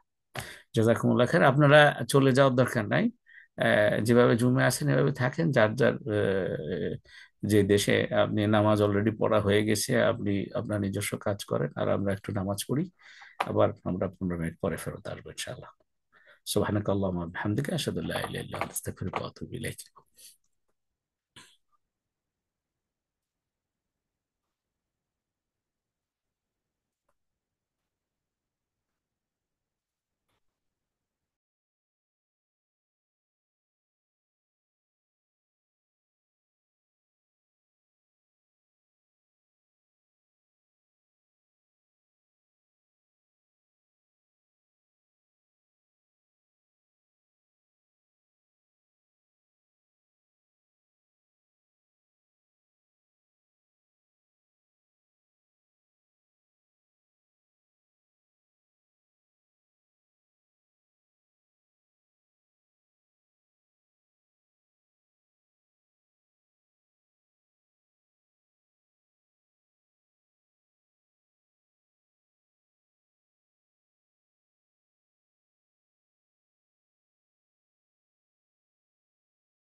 আশা করি আপনারা ফেরত আসছেন নাকি, সবাই, বা রিজয়েন করতেছেন, ঠিক আছে। তো আমি যে আলোচনা করছিলাম, আমি দেখছি যে চ্যাট বক্সে কিছু মেসেজ আসছে, আমি ইনশাল্লাহ সেগুলো বক্তব্য শেষ করার পরে অ্যাটেন্ড করবো ইনশাল্লাহ। আহ, তো তো আমরা শুক্রিয়ার কথা যেটা আমরা ইয়ে করছি, দেখেন আপনি তাহাজ্জুদ নামাজ পড়েন, কিন্তু আমরা কিভাবে করে দেখি যে এই জিনিসগুলো করি কিনা আমরা, হয়তো বা ইনঅ্যাডভার্টেন্টলি উইদাউট রিয়েলাইজেশন কিছু কিছু করি। একই জিনিস আপনি যদি বুঝে বুঝে করেন, অনুভূতির সাথে করেন, তাহলে এইটার এফেক্ট যেটা হবে, মানে আল্লাহ এটা যতটা বেশি আপনার কাছ থেকে গ্রহণ করবে, আপনি না বুঝে, না চিন্তা করে, না কল্পনা করে, না পরিকল্পনা করে যদি করেন, সেটার প্রভাব কিন্তু আপনার জীবনে বা দুনিয়া এবং আখেরাতে সেভাবে পড়বে না। সেটার বরকত আসে, এক গুণ হবে। কিন্তু আপনি যত বেশি বুঝে বুঝে বলবেন, যত বেশি আবেগ দিয়ে বলবেন, যত বেশি হৃদয়ের তামান্না তামান্না দিয়ে বলবেন আল্লাহকে, হ্যাঁ, তত বেশি আপনার কিন্তু এটার এক গুণটা 10 গুণ হয়ে যাবে, 10 গুণ 70 গুণ হয়ে যাবে, 70 গুণ 700 গুণ হয়ে যাবে, 700 গুণ কোটি গুণ হয়ে যেতে পারে। এবং একই একটা আমলের জন্য আপনাকে আল্লাহ খুশি হয়ে জান্নাত দিয়ে দিতে পারে। আচ্ছা, তো এই জন্য আমরা এগুলা, এই আলোচনাগুলা রিপিট রিপিট করে করে একজন আরেকজনকে বলার দরকার। ফাযাক্কির ফাইন্না যিকরা তানফাউল মুমিনিন, যে স্মরণ করাও। কেন? কারণ হচ্ছে যে স্মরণ করাইলে মুমিনের জন্য সেটা উপকারী হয়। এটা আল্লাহ রসুল সাল্লাল্লাহু আলাইহি ওয়াসাল্লামকে বলছেন। তো এই জন্য একজনের নামাজ পড়া জানে কিন্তু সে নামাজ পড়ছে না, আপনি কিন্তু আবার নামাজের কথা, এই নামাজ পড়তেছে তাকে আবার খুশু খুজুর জন্য আপনি কি স্মরণ করাইবেন? এটা তো আমি জানি। জানো তো ভালো কথা, তোমার স্মরণ করাইতেছি, এটা যেন তুমি ঠিক মতো করো। আচ্ছা, এখন আসুন যে 5 নাম্বারটা হচ্ছে শুক্রিয়ার কথা বলে ফেললাম। 6 নাম্বার হচ্ছে যে আপনি ওই সময় একটা দারুণ একটা সময়, সে নিজের purpose, what is the purpose of my creation, এটা নিয়ে আপনি একটু ধ্যান করেন। হ্যাঁ, আপনার মনে করেন যে এটাকে কি বলে, এই ধ্যান করাটা যে যে আল্লাহ, যেমন আল্লাহ মানুষকে সৃষ্টি করছেন হচ্ছে ওমা খালাকতুল জিন্না ওয়াল ইনসা ইল্লা লিয়াবুদুন, যে আমরা মানুষ এবং জিন জাতিকে সৃষ্টি করেছি অন্য আর কিছু করার জন্য নয়, শুধুমাত্র এবাদত করার জন্য, এবাদত ছাড়া অন্য আর কোনো কিছুর জন্য সৃষ্টি করি নাই, আল্লাহ বলছেন। তো এখন আপনি, এইটা তো হলো যে জেনারেল উদ্দেশ্য সকল হিউম্যান বিইং এর। এটা আমি আমার মেন্টিদের বা আমার ট্রেইনি বা স্টুডেন্টদেরকে আমি এটা বারবার করে বলি, যারা আমার সাথে লিডারশিপ ট্রেনিং করেন, কিংবা আপনার যে ফ্যামিলি কাউন্সিলিং এর বা ফ্যামিলি প্যারেন্টিং ট্রেনিং যারা করেন ওনাদেরকে, কিংবা আপনার যারা একটু নিজের রিজিক বৃদ্ধি করার জন্য কি বুদ্ধি করা যায় এটা ট্রেনিং যারা করেন, তাদেরকে আমি এটা একটা ইনভ্যারিবলি বলি যে দেখেন, সকল মানুষের জন্য জেনারেল উদ্দেশ্য, পারপাস হচ্ছে, purpose of human creation is ইবাদত করার জন্য। আরেক জায়গায় আছে হলো যে ইন্নী জাইলুন ফিল আরদি খালিফা, যে মানুষকে এই জমিনে, আপনার জমিনের খলিফা বানিয়েছেন আল্লাহ রাব্বুল আলামিন। এই জমিনটা, এই সৃষ্টি জগৎটাকে সুন্দরভাবে পরিচালনা করার দায়িত্ব দিয়ে পাঠিয়েছেন। তো যে যার হাতে যে দায়িত্ব আছে, কুল্লুকুম রাইন ওয়া কুল্লুকুম মাসউলুন আন রাইয়াতি, রাসূল সাল্লাল্লাহু আলাইহি ওয়াসাল্লাম বলেছেন যে প্রত্যেকেই দায়িত্বশীল, প্রত্যেকে তার অধীনস্থদের জন্য আল্লাহর কাছে জিজ্ঞাসিত হবে, জবাবদিহি করতে হবে। হ্যাঁ, যেমন বাবা হচ্ছে তার ফ্যামিলির নেতা, দায়িত্বশীল, তাকে জবাবদিহি করতে হবে। আপনার মা হচ্ছে পরিবারের আপনার হেফাজতকারী, এটার জন্য ওনাকে জবাবদিহি করতে হবে। হ্যাঁ, সন্তান সন্ততির ভালো আপব্রিঙ্গিং এর দায়িত্বে, তো ওটার জন্য ওনাকে জবাবদিহি করতে হবে। একজন মাদ্রাসার প্রিন্সিপাল পুরা মাদ্রাসার দায়িত্বে, এটার জন্য আল্লাহর কাছে জবাবদিহি করতে হবে। একজন রাষ্ট্রনায়ক পুরা রাষ্ট্রের দায়িত্বে, এটার জন্য আল্লাহর কাছে জবাবদিহি করতে হবে। তো এইভাবে করে প্রত্যেকে আমরা দায়িত্বশীল, ছোট বড় জেনে। হ্যাঁ, তো আমাদের কাজ হচ্ছে খেলাফতের, মানে এটাকে পরিচালনা করা, যাতে করে আল্লাহর দুনিয়া কিয়ামত আসার আগ পর্যন্ত ধ্বংস যেন না হয়ে যায়। হ্যাঁ, আচ্ছা, তো এইটা চিন্তা করার সবচেয়ে যে পারপাস, আমার পারপাসটা কি, আমাকে কেন, যেমন মনে করেন যে আমি আল্লাহর রহমতে আলহামদুলিল্লাহ একটা মানে ওয়ার্ল্ডের নাম করা একটা ইউনিভার্সিটি, ইংল্যান্ডের Russell Group university, university of ম্যানচেস্টারের আল্লাহ আমাকে আপনার অ্যাসোসিয়েট প্রফেসর করেছেন। হ্যাঁ, যে কেন করলেন, আরেকজন করেন না, আমাকে কেন করলেন? আমাকে কেন পিএইচডি করার সুযোগ দিলেন? আমাকে কেন আরো অনেককে পিএইচডি করার, সুপারভাইজ করার সুযোগ দিলেন? আমাকে কেন আল্লাহ মাস্টার্স পাশ করার, মানে মাস্টার্স পড়ার তৌফিক দিলেন, আরেকজনকে দিলেন না? আমাকে কেন আপনার আন্ডার গ্রাজুয়েট পাশ করা এবং ভালো রেজাল্ট করার তৌফিক দিলেন, আরেকজনকে দিলেন না? নিশ্চয়ই আমার কাছে আল্লাহ ওই যাকে দেন নাই তার চাইতে অন্য কিছু বেশি আশা করেন। আমারকে সৃষ্টির আল্লাহ কোনো একটা উদ্দেশ্য আছে, যেটা আপনার যে মানুষটার মধ্যে এটা নাই, ঠিক না? মানে আমাকে কেন একটা সামাজিক একটা পজিশনে দিয়েছেন, নিশ্চয়ই আমার কাছে আল্লাহ কিছু চায়। ওই সময় বসে চিন্তা করা যে আল্লাহ তুমি কি চাও আমার কাছে। আপনার দিলের ভিতরে দেখবেন যে আপনার উত্তর আসবে যে, ও আমার বান্দা, আল্লাহ আপনাকে বলবে, ও আমার বান্দা, তুমি আমার ওই সমস্ত বঞ্চিত বান্দাদের দায়িত্ব নিবা। এটা তোমার কাছে আমি চাই। যে যে সমস্ত বান্দারা কি আর্থিক অসুবিধার মধ্যে আছে, যে সমস্ত বান্দারা তাদের পরিবার নিয়ে কষ্টে আছে, আপনার যে সমস্ত বান্দাদের ঘর নাই, যে সমস্ত বান্দাদা মুসিবতে আসে, যে সমস্ত বান্দাদা জুলুমের শিকার সারা পৃথিবীতে, হ্যাঁ, তা এইটা তোমার দায়িত্ব। যেটা আমাকে কেন ইকোনমিক্স পড়তে দিল আল্লাহ, অন্য সাবজেক্ট না? তার মানে হচ্ছে যে ইকোনমিক ডেভেলপমেন্টের কাজ আমাকে দিয়ে আল্লাহ করাইতে চায়। এখন কোথায়, ইংল্যান্ডে করাইতে চায় না বাংলাদেশে করাইতে চায়, আমি ধ্যান করতে হবে, চিন্তা ফিকির করতে হবে, তখন আল্লাহ রাব্বুল আলামিন এলহাম করবেন, এলহাম করবেন। নবুয়তের দরজা বন্ধ হয়ে গেছে, কিন্তু এলহামের রাস্তা বন্ধ হয় নাই। ফাআলহামাহা ফুজুরাহা ওয়া তাকওয়াহা কাদ আফলাহা মান যাক্কাহা ওয়া কাদ খাবা মান দাসসাহা। আল্লাহ রাব্বুল আলামিন বলতেছেন যে আমরা কি করেছি, তাকে এলহাম করে দিয়েছি তার দিলের ভিতরে, ফুজুর কি জিনিস, তাকওয়া কি জিনিস, খারাপ কাজ কি জিনিস, ভালো কাজ কি জিনিস, মিথ্যা কি জিনিস, সত্য কি জিনিস, আপনার, হ্যাঁ, এটা সব এলহাম করে দিয়েছে। এর মধ্যে এখন it is his choice, it is your choice, it is my choice, যে কি কাদ আফলাহা মান যাক্কাহা ওয়া কাদ খাবা মান দাসসাহা। আমি যদি তাজকিয়ার পথ নেই, আমি সফলতা অর্জন করব। আমি যদি, যেমন আমার দিলের ভিতরে আল্লাহ এলহাম করে দিয়েছেন, সত্য বলা ভালো, মিথ্যা বলা খারাপ, চুরি করা খারাপ, ডাকাতি করা খারাপ, ঘুষ করা খাওয়া খারাপ, কিন্তু সততা ভালো জিনিস। এটা কিন্তু ন্যাচারাল ফিতরতি নলেজ এলহাম করে দিয়েছেন আল্লাহ রাব্বুল আলামিন, না? এটা কি মুকাররম তুমি রিকোয়েস্ট পাঠাইছো? You received a request to record to the cloud? না স্যার। আচ্ছা ঠিক আছে, এটা ডিনাই করে দিব না। হ্যাঁ, আপনার এখানে রেকর্ড করা হচ্ছে, ফেসবুক লাইভে রেকর্ড হচ্ছে, আর হচ্ছে যে আমাদের ভাই মোকাররম রেকর্ড করছে। আপনারা যারা হোয়াটসঅ্যাপ গ্রুপে আছেন তারা আশা করি রেকর্ডগুলো পেয়ে যাবেন, ওই যে ইউটিউবে আপলোড করে দেয় আর কি। তো ঠিক আছে, তা আপনারা নিজেরা এত স্থিরতার দরকার নাই, একটু শুনুন একটু মনোযোগ দিয়ে কি বলছিলাম।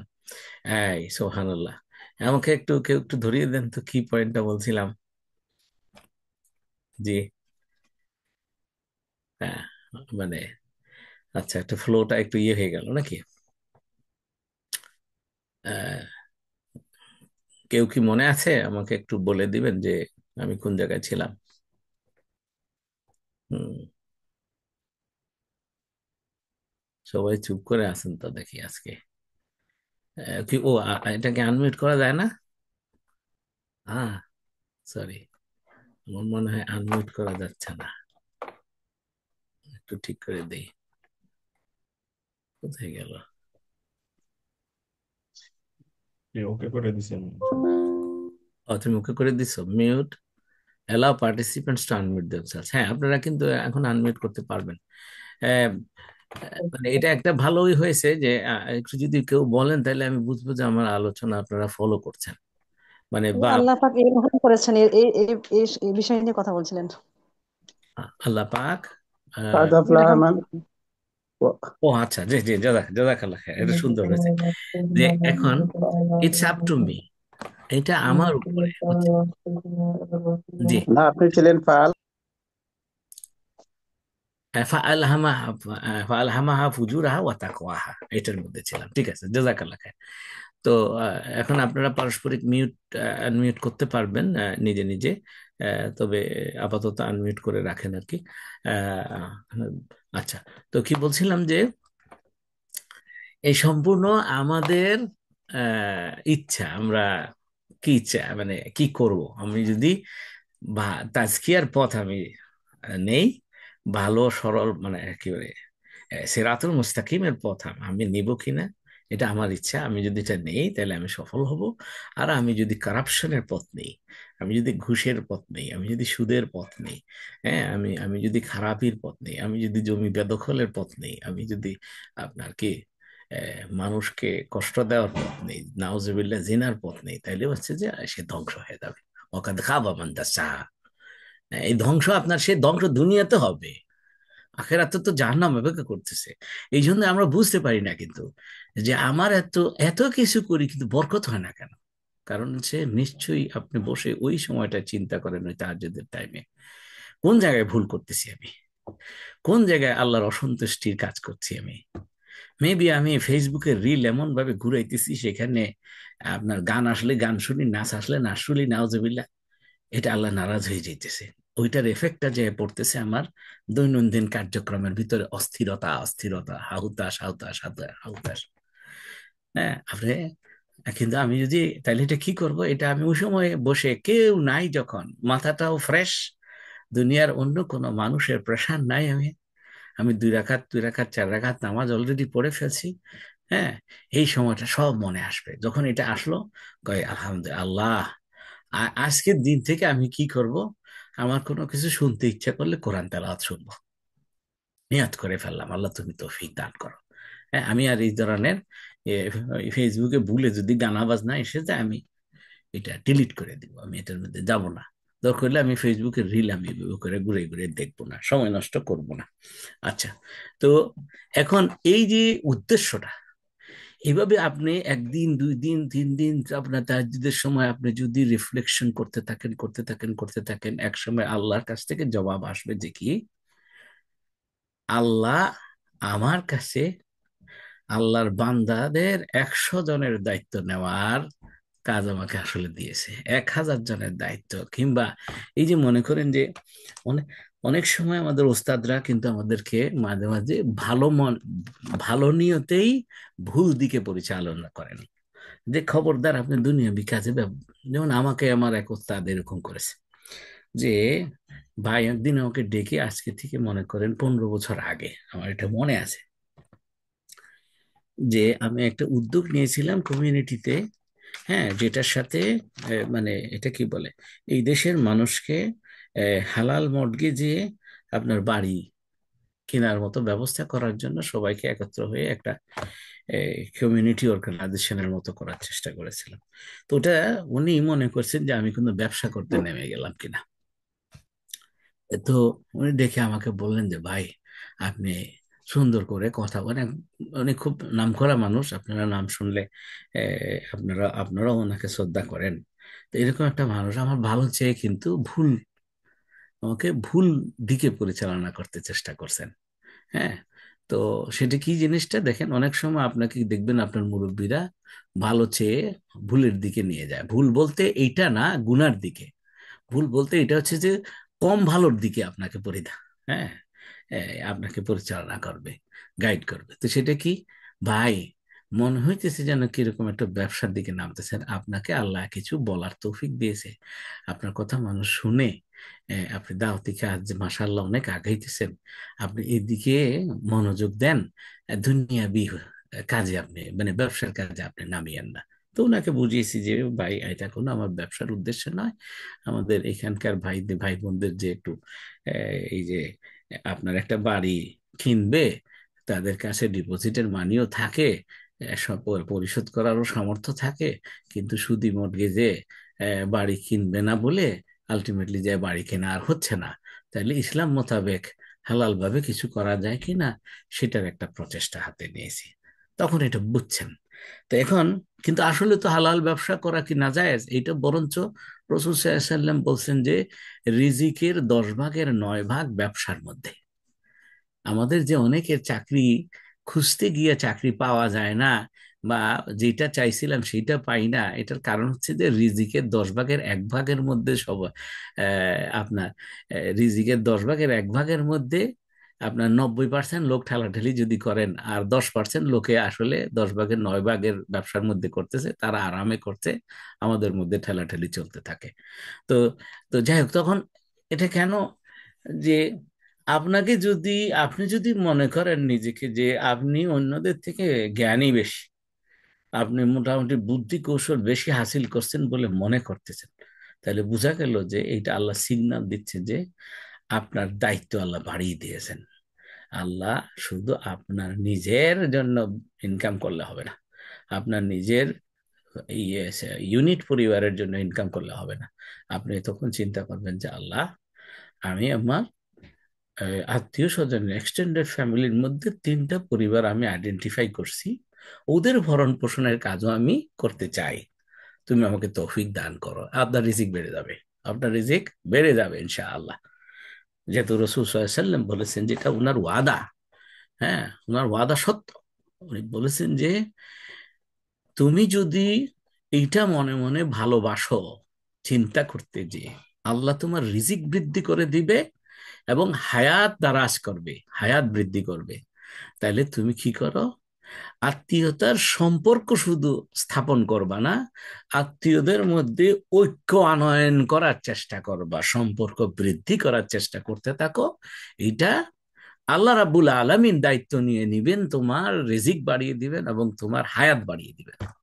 আপনার হয়তোবা এই কাজ করার কারণে আল্লাহ আপনার তাকদীরে এইভাবে লিখে রাখছে যে তার জন্য হায়াত হচ্ছে 60 বছর, কিন্তু সে 60 বছরের মধ্যে কোনো এক সময় যদি সে পরিবারের সাথে সম্পর্ক বৃদ্ধি করে পরিবারের লোকদেরকে সবাইকে দেখাশোনা করা বা একটু পরিচালনা করার, হ্যাঁ মায়া করে তাদেরকে একজন আরেকজনের সাথে মিলিয়ে দেওয়া, তাদের খোঁজ খবর করা, তাদের যত্নার্থী করা, এটা যদি সে বাড়াইতে থাকে, আমি তাকে 60 বছরের থেকে বৃদ্ধি করে তখন 80 বছর করে দিব। এটা তকদিরে লেখা আছে। তকদিরের 2 জিনিস আছে, একটা হলো স্থির তকদির, আর একটা হচ্ছে আপনার মানে কি বলে গতিময় তকদির।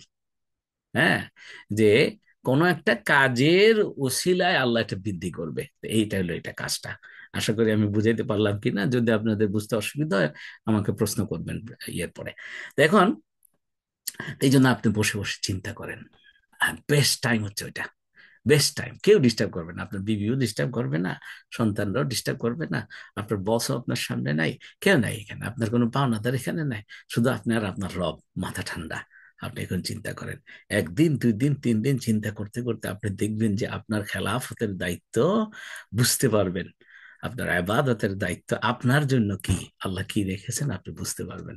তখন আপনার কাশফ খুলে যাবে, আপনার দিলের ভিতরে যখন আপনার কিছুটা দরজা খুলে যাবে, এই দরজাটা হচ্ছে আল্লাহর সাথে কথা বলার দরজা। এই দরজাটা হচ্ছে যে আপনার আল্লাহ আপনার এই পথটাকে দেখে দিবে যে হ্যাঁ তুমি এই পথে হাঁটো। সুবহানাল্লাহ বিহামদি। এই জন্য আমরা কি করব, ওই সময় রিফ্লেকশন করব। এখন এটা আশ্চর্য কি জানেন, আমরা মুসলমানরা এটা ফলো করতেছি না। রাসূল সাল্লাল্লাহু আলাইহি ওয়াসাল্লাম বলছেন যে যতক্ষণ পর্যন্ত আমার উম্মতেরা আপনার কি সকাল ঘুম থেকে উঠবে আগে, এবং ঘুমাইতে যাবেও রাত্রেও তাড়াতাড়ি ঘুমাইতে যাবে, ততক্ষণ পর্যন্ত এই জমিন তারা শাসন করবে, তাদের কোনো ধরনের পারসিকিউশন হবে না। কিন্তু আমাদের তো হইতেছে কেন? কারণ আমাদের মেজরিটি মুসলমান ঘুমায় থাকে, কোনো মতে ফজর, যেগুলো ফজরের নামাজ পড়ে কোনো মতে ফজরের জন্য ওইটা ফজর পড়ে আবার ঘুমায়। অথচ আপনি আশ্চর্য হয়ে যাবেন, আপনি you go to Mark Zuckerberg, Jeff Bezos, Bill Gates, আপনার কি বলে এভাবে করে আপনি যত বড় বড় বিলিয়নিয়ার আছে, ইলন মাস্ক, আপনি ওরা তো মুসলমানরা, মুসলমান না, ওরা রসুল সাল্লাল্লাহু আলাইহি ওয়াসাল্লামের এই হাদিস জানে না, কিন্তু এটা প্র্যাকটিস করতেছে তারা। ওরা 4টার সময় উঠে। আমি আমার নিজেরই অমুসলিম নন মুসলিম মেন্টর আছে, আমি তাদের কাছে দেখি যে আমাদের ওস্তাদদের চাইতে তারা, আমাদের আলেম ওস্তাদদের চাইতে তারা বেশি ইসলাম পালন করে। 4টার সময় উঠে যায়। যেমন একজন বড় একজন মোটিভেটর আছে আপনার, তিনি বিলিয়নিয়ার, হ্যাঁ, অনেক তা খুব সম্ভবত গ্রান্ট কোডর নাম, আপনারা গুগলে সার্চ করে দেখতে পারেন। উনি একটা প্রোগ্রাম চালায় কি, do you want to transform your 9 to 5 job to 5 to 9। খেয়াল করেন, আমি এটা শোনার সাথে সাথে ইয়াল্লাহ, ও তো তাহাজ্জুদ নামাজের সময়ের কথা বলতেছে। সে তাহাজ্জুদ নামাজ পড়ে না, এটা তো ঠিক, কেন সে অমুসলিম জানে না, কিন্তু ওই ওই বরকতময় সময়ের কথা বলতেছে। 9 to 5 মানে হচ্ছে সকাল 9টা থেকে বিকাল 5টা। এই জব, তোমার ওয়ার্কিং আওয়ারটাকে তুমি কি চাও আমি তোমাকে বুঝাবো কিভাবে যে এটাকে ট্রান্সফর্ম করবা। 5 to 9 মানে সকাল 5টা থেকে সকাল 9টা, এই 4 ঘন্টা যদি তুমি কাজ করো, দিনের বেলা 8 ঘন্টা করার চাইতে বেশি বরকত পাবা, সে বলতেছে তার ভাষায়, এবং সেইটা প্র্যাকটিস করে। এবং আমি আশ্চর্য হয়ে যে ওয়ান অফ দি মেন্টরকে এরকম করে আমি জিজ্ঞেস করেছিলাম, খুবই দামি আপনার মেন্টর, 1 বছরে তারা 30,000 পাউন্ড আপনার ইয়ে পেমেন্ট নেয়। হ্যাঁ, এইবার প্রতি সপ্তাহে একটা করে মাত্র সেশন। বুঝছেন তো, আমাদের বাঙালিরা এগুলোতে যাবে না, পয়সা খরচ করতেই চায় না আপনার, আমাদের বাঙালিরা মানে আসল জায়গায় পয়সা খরচ করতে চায় না, চোরের যে টাকা দিয়ে দেয়, ডাকাতের কাছে যাই আস্তে করে টাকা হাওলা করে দিয়ে দেয় যে আমার ছেলেটারে 3টা জমি বিক্রি করে দিছি, আপনারে টাকা বিদেশ পাঠাইবেন। শেষের এই যে গত কয়দিন আগে মালয়েশিয়ার মানে গত গভর্নমেন্টের আমলে আপনার প্রবাসী কল্যাণ মন্ত্রী বা হোয়াট এভার, তারা যত জোট চুরি করেছে এরকম একটা ভিডিও কোথায় দেখলাম, ডকুমেন্টারি। আপনার কি হয়েছে যে বাস ওই যে ভুয়া জায়গায় দিয়ে তাদেরকে পাঠাইছে, এই যে তোমাদের এই কোম্পানিতে জব, তো যাই দেখছে কোম্পানি নাই, তুমি বা ওটার মধ্যে যাও কেন। আমি আশ্চর্য হয়ে যাই, আমাদের বাংলাদেশের লোকেরা মানে অনেস্ট মানে অপরচুনিটি আসলে সেটাকে সন্দেহ করে, আর চোরদের কাছ থেকে যদি অফার আসে তাদের কাছে চলে যায়।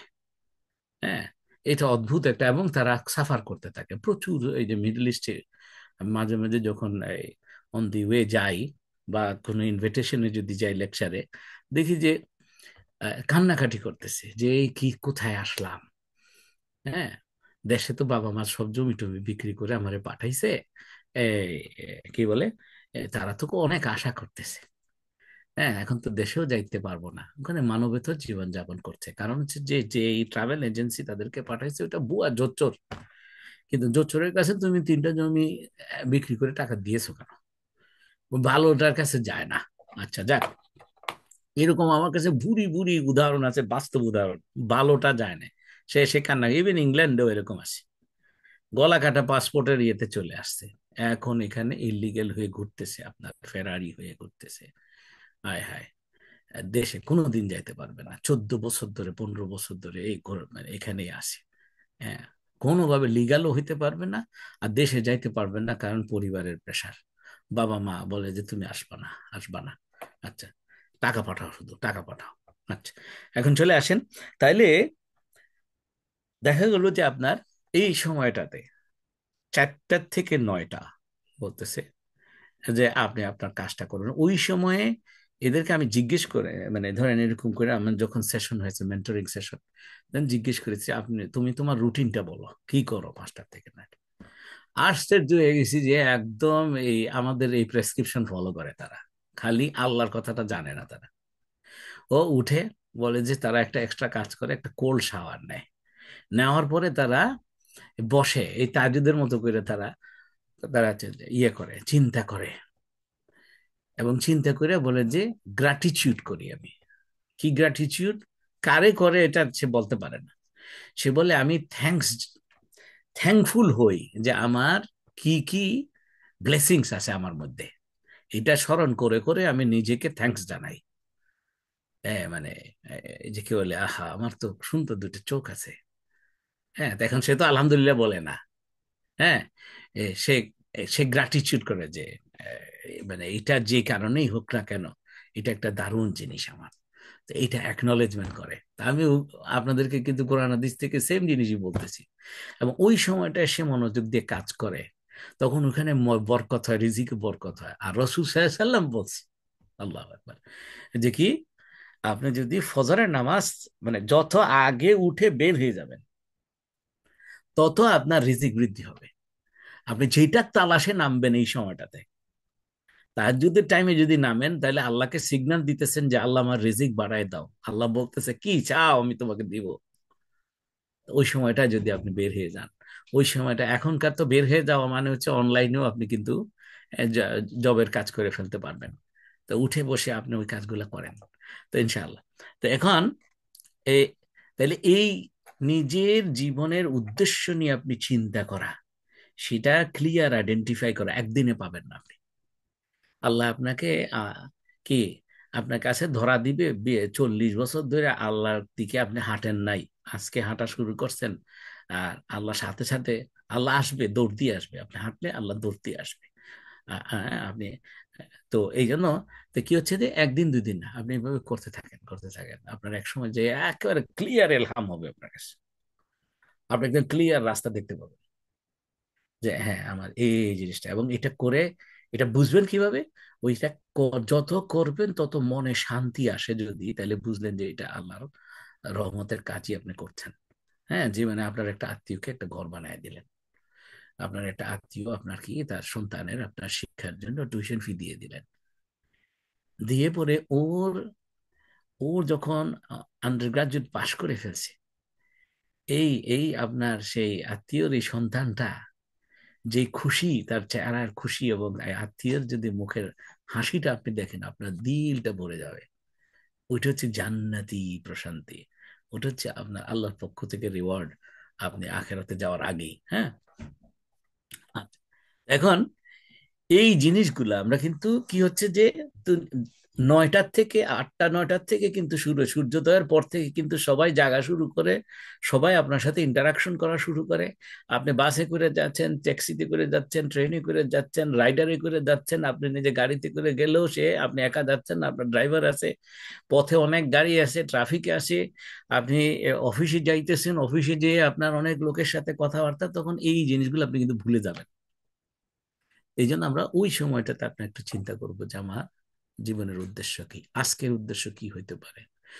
দুনিয়াবি কাজে আমরা আলটিমেটলি এতটা মগ্ন হয়ে যাবে যে আল্লাহর সন্তুষ্টি যে আমাদের মেইন লক্ষ্য না। ওয়ামা উমিরু ইল্লা লিয়াবুদুল্লাহ মুখলিসিনা লাহুদ্দিন হুনাফা, যে আল্লাহর ইয়েটা হচ্ছে যে শুধুমাত্র আল্লাহর আবাদত করবে ইখলাসের সাথে, এবং আল্লাহর রেজামন্দি হাসিলের জন্য, অনলি অনলি আল্লাহর সন্তুষ্টির জন্য। এটা দুনিয়ার কাজে হয়তো আমরা ভুলে যাই, তাই না? তো কিন্তু এই রাতের এই নিস্তব্ধ সময়, শুনশান নীরবতা, কেউ আশেপাশে নাই, বিবির সাথে স্বামী বসে, স্বামী নাই, স্বামীর সাথে বিবি নাই, বাবার সাথে ছেলে নাই, মায়ের সাথে মেয়ে নাই, একা আপনি বসে আছেন, আপনি আর আপনার রব কথা বলতেছেন। সমস্ত ব্যস্ততা থেকে আপনি মুক্ত হয়ে আপনি কিন্তু ঠান্ডা মাথায় তখন চিন্তা করতে পারতেছেন। The most productive time for your brain আপনার হচ্ছে ওই সময়টাতে। প্রতিটা কাজে এখন তখন আপনি চিন্তা করলেন যে আমার প্রতিটা কাজ কি আল্লাহর সন্তুষ্টির জন্য হচ্ছে। আপনি আল্লাহকে জিজ্ঞেস করবেন তখন, আল্লাহ তুমি কি খুশি হইছো আমি অমুক অমুক কাজটা করছিলাম? আল্লাহ এরকম একটা কাজ করে ফেলছিলাম, আমার নিজেরই খটকা লাগতেছে, তুমি কি নারাজ হইছো? আল্লাহ মাফ করে দাও। আপনি কি এমন জীবন জীবন জীবন যাপন করতেছেন? আল্লাহ রে, তখন আপনার রিফ্লেকশন হবে, একদিন দুই দিন তিন দিন যাইতে যাইতে এক সময় রিফ্লেকশন হবে। আমার অনেক ভাইদের আমার আশ্চর্য লাগে, আপনার মনে করেন যে যে সুদি মর্টগেজ নিয়ে বাড়ি করবেন না, হারাম, এইটা শুনে 5 ওয়াক্ত নামাজি, দাড়িওয়ালা, ইবাদতগার, কিন্তু এটা শুনে তাসির হয় না, আস্তে করে যে সুদি মর্টগেজে বাড়ি কিনে ফেলে। তো এই মানুষটাকে আমি বলবো যে ভাই, আপনি একদিন দুই দিন তিন দিন ওই সময়টাতে আপনার উদ্দেশ্য যদি তালাশ করতে থাকেন, আপনার জীবনযাপন কি আল্লাহকে খুশি করার জন্য হচ্ছে কিনা, একদিন দুই দিন তিন দিন চার দিন এবং করে এক সপ্তাহ এক মাস জিজ্ঞেস করতে করতে আপনি নিজেই ইচ্ছা করে ওই বাড়িটা পারলে বিক্রি করে দিবেন, আদাম সাদাম হইলেও বিক্রি করে দিবেন, লস করে হইলেও বিক্রি করে দিবেন, কারণ আপনি আল্লাহর সাথে যুদ্ধ ঘোষণা, আল্লাহ যুদ্ধ ঘোষণা করছে, হারবুম মিনাল্লাহ ওয়া রাসূল, দুনিয়াতে আখেরাতে দেওয়া লাগবে না। আপনার জীবন ধ্বংস, আপনার সন্তানের ক্ষতি হবে, আপনার পরিবারে অশান্তি হবে, আপনার বিবি আপনার প্রতি সন্তুষ্ট হবে না, আপনার সমস্ত কাজে আপনার শুধু হাহুতাশ হইতে থাকবে, এবং হয় কেন হয়, এই কারণে হয়। তো ওইটা আপনি রিয়েলাইজ করবেন 9টা 5টার সময়, করবেন না ওইটা, ওই 5টা থেকে 9টা বুঝছেন, উল্টাটা আর কি, 3টা 4টার দিকে সূর্যোদয়ের আগ পর্যন্ত আপনি তখন একটু এগুলা নিজেকে প্রশ্ন করবেন। প্লিজ লিখে নেন, আমি বলি আপনাকে, আপনার প্রতিটা কাজ কি সত্যি আল্লাহ সন্তুষ্টির জন্য হচ্ছে? এটা আপনি চিন্তা করবেন, আবার আল্লাহরে জিজ্ঞেস করবেন, আল্লাহ তুমি কি সন্তুষ্ট হচ্ছ? আপনি আপনি রিপ্লাই জবাব পাবেন, আপনার দিলের ভিতরে পাবেন পাবেন পাবেন ইনশাআল্লাহ। আপনার কি জীবন যাপন কি আল্লাহকে খুশি করে? আবার এটা চিন্তা করে আবার আল্লাহকে বলেন, আল্লাহ তুমি কি খুশি আমার জীবন যাপনের স্টাইলে? আপনার কাজগুলা কি আপনার আখেরাতের জন্য, জান্নাতের জন্য, আপনাকে কি জান্নাতের দিকে নিয়ে যাচ্ছে? হ্যাঁ, এটার জন্য আপনি এই যে দোয়া আসে, আমি দোয়াটা আপনাকে বলবো। এই যে শেষে যেয়ে আপনি আল্লাহর কাছে দোয়া করবেন যে আমার কাজগুলো যেন জান্নাতের দিকে আমাকে নিয়ে যায়, তোমার সান্নিধ্যে যেন নিয়ে যায়। হ্যাঁ, আমি তোমার কাছে হইতে চাই আল্লাহ রে, তোমাকে আমি খুব ভালোবাসি আল্লাহ। হ্যাঁ, এটা বলেন আল্লাহকে। এই মুহূর্তগুলাই হলো নিজের প্রায়োরিটি গুলাকে পুনর্বিন্যাস করা, নিজের উদ্দেশ্যের প্রতি নতুন করে প্রতিজ্ঞাবদ্ধ হওয়া, যে কিরকম, আল্লাহ আমি এবাদতে আরো মনোযোগী হব, আল্লাহ আমার চরিত্র আখলাক আরো উন্নয়ন করতে চাই, আল্লাহ আমার ভিতরে একটা রাগের ভাব আসে, আমি রাগী ভাবে কথা বলি, সেটাকে মোলায়েম করতে চেষ্টা করব। আল্লাহ আমি স্মাইলিং করতে আমার কষ্ট হয়, আমি স্মাইলিং ভাবে কথা বলার চেষ্টা করব। আল্লাহ আমার কপাল সবসময় কুচকায় থাকে, এখন থেকে কপাল কুচকাবো না। আল্লাহ আমার সমাজে আমি ইতিবাচক ভূমিকা রাখতে চাই। আল্লাহ অমুক জায়গায় আমি এমন ভুল করে ফেলছি, মানুষগুলো আমাকে আপনার খারাপ জানছে কিংবা সন্দেহের চোখে দেখে, আল্লাহ আমি এখন থেকে আমাকে এমন কাজ করার তৌফিক দাও তারা যেন আমাকে ভালোবাসা শুরু করে। তো এইভাবে করে কিন্তু এটা আল্লাহর ওয়াদা, আপনি যদি এটা করতে থাকেন, বলতে থাকেন, আল্লাহ এটা করতে থাকবে, আপনাকে দিতে থাকবে। রাসূল সাল্লাল্লাহু আলাইহি ওয়াসাল্লাম বলেছেন যে কি, বান্দা ইবাদত করতে থাকে করতে থাকে করতে থাকে, একসময় আল্লাহ তাকে, তার ইবাদতের কারণে আল্লাহ তাকে ভালোবাসা শুরু করে দেয়। একটু মনোযোগ দিয়ে শোনেন, এত বিউটিফুল আল্লাহ, হ্যাঁ মানে এই বিষয়ে কথাগুলা। হ্যাঁ, কে বলতেছেন? নবী মুহাম্মদ রাসূলুল্লাহ সাল্লাল্লাহু আলাইহি ওয়াসাল্লাম। আল্লাহ যখন ভালোবাসা শুরু করে, আল্লাহ তখন জিবরিলকে ডেকে বলে, জিবরিল আমি আমার এই বান্দাটাকে ভালোবেসে ফেলেছি, তুমিও ভালোবাসা শুরু করে দাও। জিবরিল তাকে ভালোবাসা শুরু করে দেয়। তখন আল্লাহ থামে না, আল্লাহ বলে যে জিবরিল তোমার আসমানবাসীদেরকে যে বলো যে আমি আল্লাহ আমার এই বান্দাকে ভালোবেসে ফেলেছি, তাদেরকে বলো যে আমার এই বান্দাকে ভালোবেসে ফেলতে। তখন সকল আসমানবাসী ভালোবেসে ফেলে। তখন আল্লাহ রাব্বুল আলামিন জিবরিলকে আবার ডেকে বলে, জিবরিল তোমার সমস্ত আসমানবাসীকে নিয়ে কি করো, দুনিয়াতে নেমে যাও, দুনিয়াবাসীর সবাইকে বলে দাও আমার এই বান্দা, আমি বান্দাকে ভালোবাসা শুরু করেছি, তারাও যেন আমার এই বান্দাকে ভালোবাসে। আপনি হঠাৎ করে দেখবেন যে মাঝে মাঝে অবাক হবেন যে একটা মানুষ আমার সাথে খুব খারাপ ব্যবহার করত, কিন্তু হঠাৎ করে উনি দেখি কত কিছুদিন ধরে আমার সাথে ভালো ব্যবহার করতেছে। আপনি যদি রিফ্লেকশন করেন পাবেন যে কোনো না কোনো ইবাদতে আপনার রব আপনার উপরে খুশি হয়েছে, যার কারণে ওই বান্দার মনে আপনার কি, মনটাকে আপনার দিকে রুজু করে দিয়েছে, আইসে উল্টা করে বলবে যে ভাই আপনার সাথে সবসময় কেমন জানি খারাপ ব্যবহার করছি, আমারে মাফ করে দিয়েন। হ্যাঁ মানে আমি রিয়েলাইজ করছি আমি ঠিক করি নাই, দেখবেন এরকম, এইটা হচ্ছে এই হাদিসের রিয়েলাইজেশন। কথা বলছেন কিনা? তো এই জন্য মানুষ যদি আপনাকে পছন্দ না করে, মানুষ যদি আপনাকে কি বলে খারাপ জানে, তাহলে এটাতে বুঝবেন যে উপরে আল্লাহ মনে হয় অসন্তুষ্ট আছে, যার কারণে আপনার এই যে দুনিয়ার বান্দারা আপনাকে খারাপ জানছে। কিন্তু এটার মানে এই না যে যারা শয়তানি এবং খোদাদ্রোহিতামূলক কাজ করে, হ্যাঁ, আপনি আল্লাহর কাজ করার কারণে তারা আপনাকে অপছন্দ করছে, ওইটার ব্যাপারে আপনার কোনো চিন্তা করার কিছু নাই। কারণ ওটা আপনি আপনার দিলে আপনি কি করবেন, বসে ধ্যান করবেন যে আপনি কাজটা কি আল্লাহর সন্তুষ্টির জন্য করেছেন। যদি আপনার দিল থেকে সাড়া আসে যে হ্যাঁ এটা আল্লাহর সন্তুষ্টির জন্য করেছি, আল্লাহর পথে করেছি, রাসূলুল্লাহ সাল্লাল্লাহু আলাইহি ওয়াসাল্লামের দেখানো পথে করেছি, তাইলে আপনার দুনিয়ার সকল মানুষ আপনার বিরুদ্ধে যদি চলে যায়, আপনার কিছু আপনি বলবেন যে আই ডোন্ট কেয়ার, মাই রব is happy, then I am happy আলহামদুলিল্লাহ। আচ্ছা, এইটার দুইটার ব্যালেন্স করতে হবে আর কি ইনশাআল্লাহ। তো এখন এই সময় আপনার নিজের জীবনকে আল্লাহর উদ্দেশ্যের সাথে সামঞ্জস্যপূর্ণ করতে পারবেন, এই চিন্তা কিন্তু আবার ভয় ধরানোর বিষয় না, এটা আপনার ইন্সপায়ারিং হওয়ার কথা। আপনি দেখবেন যেটা কিছুদিন চর্চা করলেই আপনার বডিতে একটা দারুণ একটা পজিটিভ একটা ফিলিং এর একটা চেঞ্জ আসবে। হ্যাঁ, আপনি দেখবেন যে মানুষ আপনার কথা শুনতে পছন্দ করবে, কেন? আপনার কথার মধ্যে একটা মিষ্টত্ব আসবে ইনশাআল্লাহ। আপনার জীবনকে নতুন ভাবে গড়ে তোলার একটা চমৎকার একটা সুযোগ তৈরি হবে। তো এই তাহলে কি প্রশ্নগুলো আমি আবার সামারাইজ করি, গভীরভাবে প্রশ্ন করেন। আমি আমার জীবনে কি করছি? আমি কি সঠিক পথে আছি? আমি কি পরিবর্তন আনতে পারি যাতে আমার কাজগুলো আমাকে আল্লাহর কাছাকাছি নিয়ে যায়? আমি নিজেকে কি পরিবর্তন করতে পারি?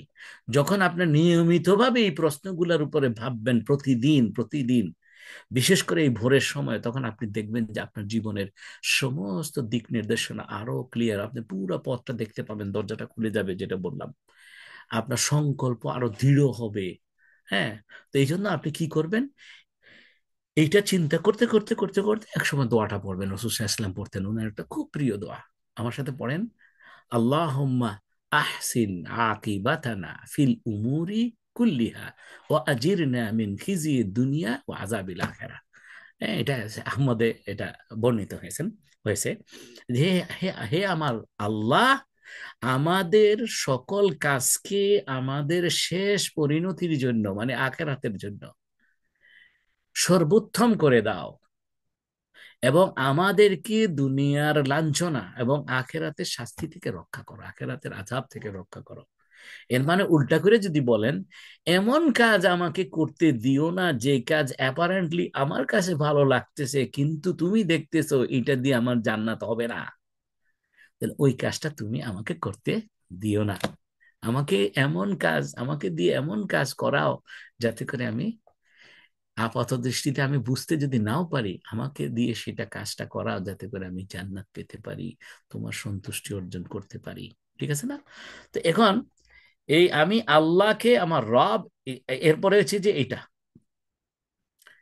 যে রাদিতু বিল্লাহি রাব্বা ওয়া বিল ইসলামি দীনা ওয়া বি মুহাম্মাদিন সাল্লাল্লাহু আলাইহি ওয়াসাল্লাম নাবিয়্যা ওয়া রাসূলা।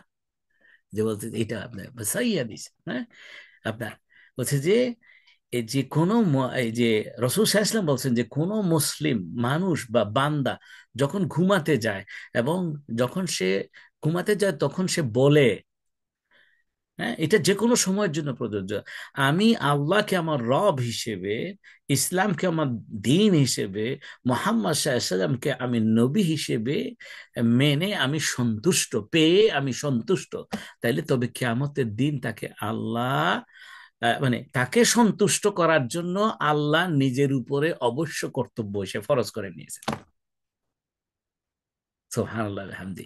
এই জন্য আমরা কি করব, ইনশাআল্লাহ এই এখন অনুসরণ চর্চা আমরা এই যে আমি বলছিলাম যে তিনটা কাজ আপনাকে একটু বলবো যে করতে এই সময়টাতে, এই আলোকে, না এই যে কি আলোকটা হচ্ছে যে জীবনের উদ্দেশ্যকে আবার একটু যাচাই করে দেখা এভরিডে যদি আমি করি।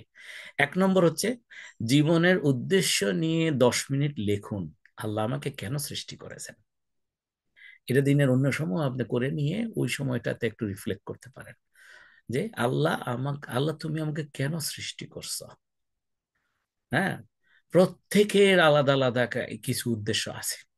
আচ্ছা, 2 নম্বর, কারো কারো উদ্দেশ্য এরকম আছে যে কি দেখেন, আল্লাহ আপনাকে হয়তোবা সৃষ্টি করেছে যে আপনার কোনো ছোট ভাইয়ের মানে অন্যান্য কাজের মধ্যে এইটার জন্যও করছে, হয়তোবা আপনার ছোট ভাই হয়তোবা খুব সমস্যার মধ্যে পড়ে যাবে, তার ফ্যামিলিটাকে আপনাকে পরিচালনা করতে হবে, এটার জন্য আপনার হায়াত দারাজ করে দিবে।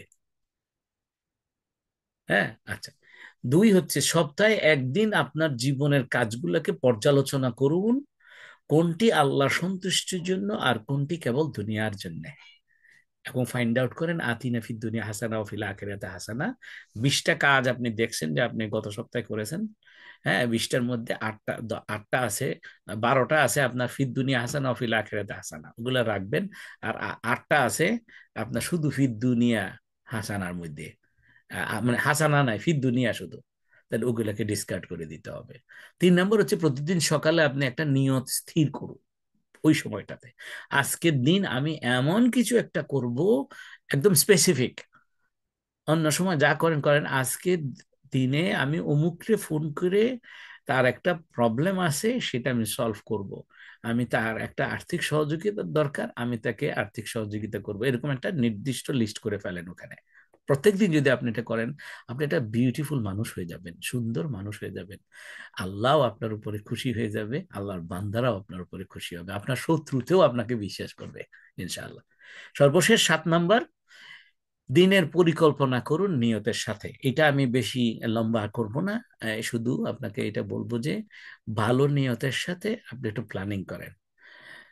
If someone fails to plan, who fails to plan, he already inadvertently makes a plan to fail. কেউ যদি পরিকল্পনা করতে ব্যর্থ হয়, পরিকল্পনা করতে ব্যর্থ হওয়া মানেই হলো যে ব্যর্থতার পরিকল্পনা অটোমেটিক্যালি করে ফেলা। আপনি প্রত্যেক দিন মনে করেন 10 বছরের প্ল্যানিং করতে হবে, আগামী 10 বছরে আপনি আপনার নিজেকে কোথায় দেখতে চান, ইমানে, আমলে, রিজিকে, হ্যাঁ কথা বলছেন কিনা, সামাজিক স্ট্যাটাসে আপনি কোথায় দেখতে চান, আপনাকে 5 বছরে কোথায় দেখতে চান। এভাবে করতে করতে আপনি কি প্রতিদিনের আজকের দিন আপনি কি করতে চান, কি অ্যাচিভ করতে চান, আপনি লিস্টি করে ফেলেন। যে আগে ভাগে এটা করে ফেলতে পারে সে তার দিনটা খুব প্রোডাক্টিভ যাবে। দেখবেন যে আপনার অন্য কলিগরা যদি 5টা কাজ করে, আপনি 15টা কাজ করে ফেলছেন। হ্যাঁ, এই জন্য আমাদেরকে নিশ্চয়ই আপনারা পড়েন, কিন্তু এটার মর্মটা ক্লিয়ার আপনাদেরকে কেউ হয়তো বা বলে না। রাসূল সাল্লাল্লাহু আলাইহি ওয়াসাল্লাম বলছে, ঘুম থেকে উঠে বলো আলহামদুলিল্লাহিল্লাযী আহিয়ানা বা'দামা আমাতানা ওয়া ইলাইহি নুশুর।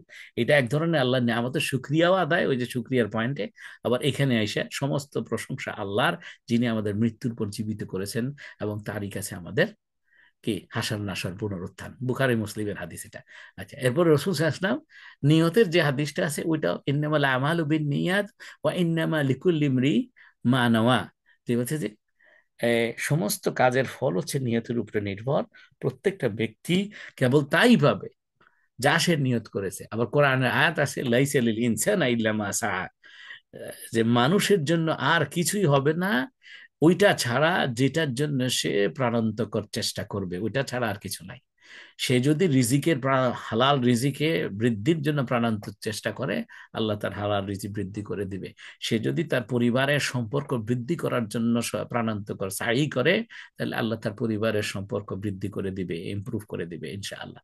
তো এখানে আমি জাস্ট আপনাকে একটু পয়েন্টগুলো রিড আউট করি আসলে বলে যাই, আর 5 মিনিটের মধ্যে শেষ করতে পারি কিনা দেখি। আজকের ব্যস্ত জীবনে আমরা অনেক সময় একঘেয়ে রুটিনে আটকে যাই, যেন আমরা দিন কাটাই কেবল ঘটনার প্রতিক্রিয়া হিসেবে, প্রোয়াক্টিভ না হয়ে রিয়াক্টিভ হয়ে নিজেদের মূল্যবোধ ও লক্ষ্য অনুযায়ী করি না। আপনি যদি আপনার কাজের প্ল্যান না করেন, আপনি অন্যদের প্ল্যানে চলতে থাকবেন। আপনি এ বলবে অমুক জায়গায় আসো, আপনি সেখানে যাবেন, ও বললে তমুক জায়গায় আসো, তো সেখানে যাবেন আপনি, কারণ আপনার নিজের কোনো প্ল্যান নাই। এই জন্য এই ভোরের সময় আপনাকে এই চক্রটাকে ভাঙতে হবে। প্রত্যেকদিন আরেকজনের কথায় চলার চাইতে আমি এই সাইকেলটাকে ভেঙে আমি আমার নিজের জীবনের কন্ট্রোল আমি নিজে নিব আল্লাহর নামে। তাহাজ্জুদ, দোয়া এবং চিন্তার পরে কয়েক মিনিট সময় নিয়ে এগুলো ভাবেন, কি কি আজকের দিন আপনার সামনে কি কি কাজ আছে, কিভাবে সেগুলো আপনি ঈমান ও আল্লাহর মানে তাকওয়া নিয়ে সম্পূর্ণ করতে পারবেন। এই সময় নিজের কাছে আপনি একটা প্রতিজ্ঞা করেন যে আমি আজ এমন ভাবে কাজ করব যাতে আল্লাহ সন্তুষ্ট হন। প্রতিটা সকালই একটা নতুন সূচনা, একটা সুযোগ নতুন করে নিয়ত স্থির করার এবং আল্লাহর পথে দৃঢ়ভাবে অগ্রসর হওয়ার। যখন আপনি স্পষ্ট নিয়ত নিয়ে শুরু করেন দিন, তখন আপনি লক্ষ্যভ্রষ্ট হবেন না, আপনার সিদ্ধান্তগুলো পরিপক্ক হবে, আর আপনার প্রতিটি ছোট কাজেও প্রশান্তি এবং তৃপ্তি পাবেন এবং বরকত হবে। আপনি আগে সেম কাজটা করতে 1 ঘন্টা লাগতো, আপনি দেখবেন যে 10 মিনিটে শেষ করে ফেলছেন। ভোরের এই 3টা থেকে 5টা এই সময়টাতে আপনাকে আহ্বান জানায়, এই সময়টা আপনাকে আহ্বান জানায়, ও আল্লাহর বান্দা তুমি, কি বলে, মানে মানে এই সময়টা আহ্বান করে যে তুমি তোমার বান্দাকে নিজের দিকে টেনে নিচ্ছ, আর তুমি চাও সে যেন তোমার কাছে ফিরে আসে নতুন উদ্যমে, নতুন শান্তিতে। এই জন্য তুমি আমাকে জাগাইছো। আজকের এই বিভ্রান্ত ব্যস্ত পৃথিবীতে এই নীরব সময়টা এক অমূল্য উপহার, যা আপনাকে মনোযোগ ফিরিয়ে আনতে, ইমানকে শক্তিশালী করতে এবং প্রতিদিনকে আপনার নতুন একটা উদ্দেশ্য ও প্রশান্তি নিয়ে শুরু করতে সাহায্য করে। এটার জন্য আপনার কি এক্সারসাইজ কি 3টা, এগেন এটা, এই যে আপনার পরিকল্পনা। 1 নাম্বার হচ্ছে প্রতিদিন সকালে 5 মিনিট সময় নিয়ে লিখে ফেলুন আজ আমি কিভাবে আল্লাহকে সন্তুষ্ট করতে পারি। 2 নম্বর হচ্ছে প্রতিটা কাজ শুরু করার আগে মনে করুন, হে আল্লাহ, এটি আমি এটি তোমার সন্তুষ্টির জন্য করছি। আর সপ্তাহ শেষে আপনার দিনগুলা পর্যালোচনা করুন প্রতি সপ্তাহে, আপনি ঠিক মতো প্ল্যান অনুযায়ী করতে পারছেন কি, কোন দিনে আপনি নিয়ত সহকারে কাজ করতে পেরেছেন আর কোন দিনে আপনার তা হয় নাই। আল্লাহ রাব্বুল আলামিন আমাদেরকে তৌফিক দান করুন এই যে সকাল ভোরের এই সময়টাকে কাজে লাগিয়ে ঘুম থেকে উঠে আপনার এই 7টা কাজ, মানে প্রথমে আমি শুরু করি সপ্তাহে একদিন, তারপর আস্তে আস্তে করে 2 দিন করি, 3 দিন করি, এভাবে প্রতিদিন যদি করতে পারেন জীবনের কোনো কষ্ট আপনাকে কি ছুঁইতে পারবে না, কোনো কষ্টে আপনার হাসিটাকে বন্ধ করতে পারবে না, কপালকে কুঁচকাইতে পারবে না, আপনার মাথার ভিতরে স্ট্রেস আনতে পারবে না। আল্লাহ তৌফিক দান করুন আমাদের জীবন, আমাদের সন্তান সন্ততিকে নিয়ে, আমাদের পরিবার, স্ত্রী সন্তান সন্ততিদেরকে নিয়ে, আমাদের এক্সটেন্ডেড পরিবারকে নিয়ে আমাদের জীবন যেন শান্তিপূর্ণ হয়, আল্লাহর সন্তুষ্টির জন্য হয়। আল্লাহ তৌফিক দান করুন। ওয়া আখিরু দাওয়ানা আলহামদুলিল্লাহি রাব্বিল আলামিন। আসসালামু আলাইকুম ওয়া রাহমাতুল্লাহ। তো আমি একটু দেখি চ্যাট বক্সে যে কি কি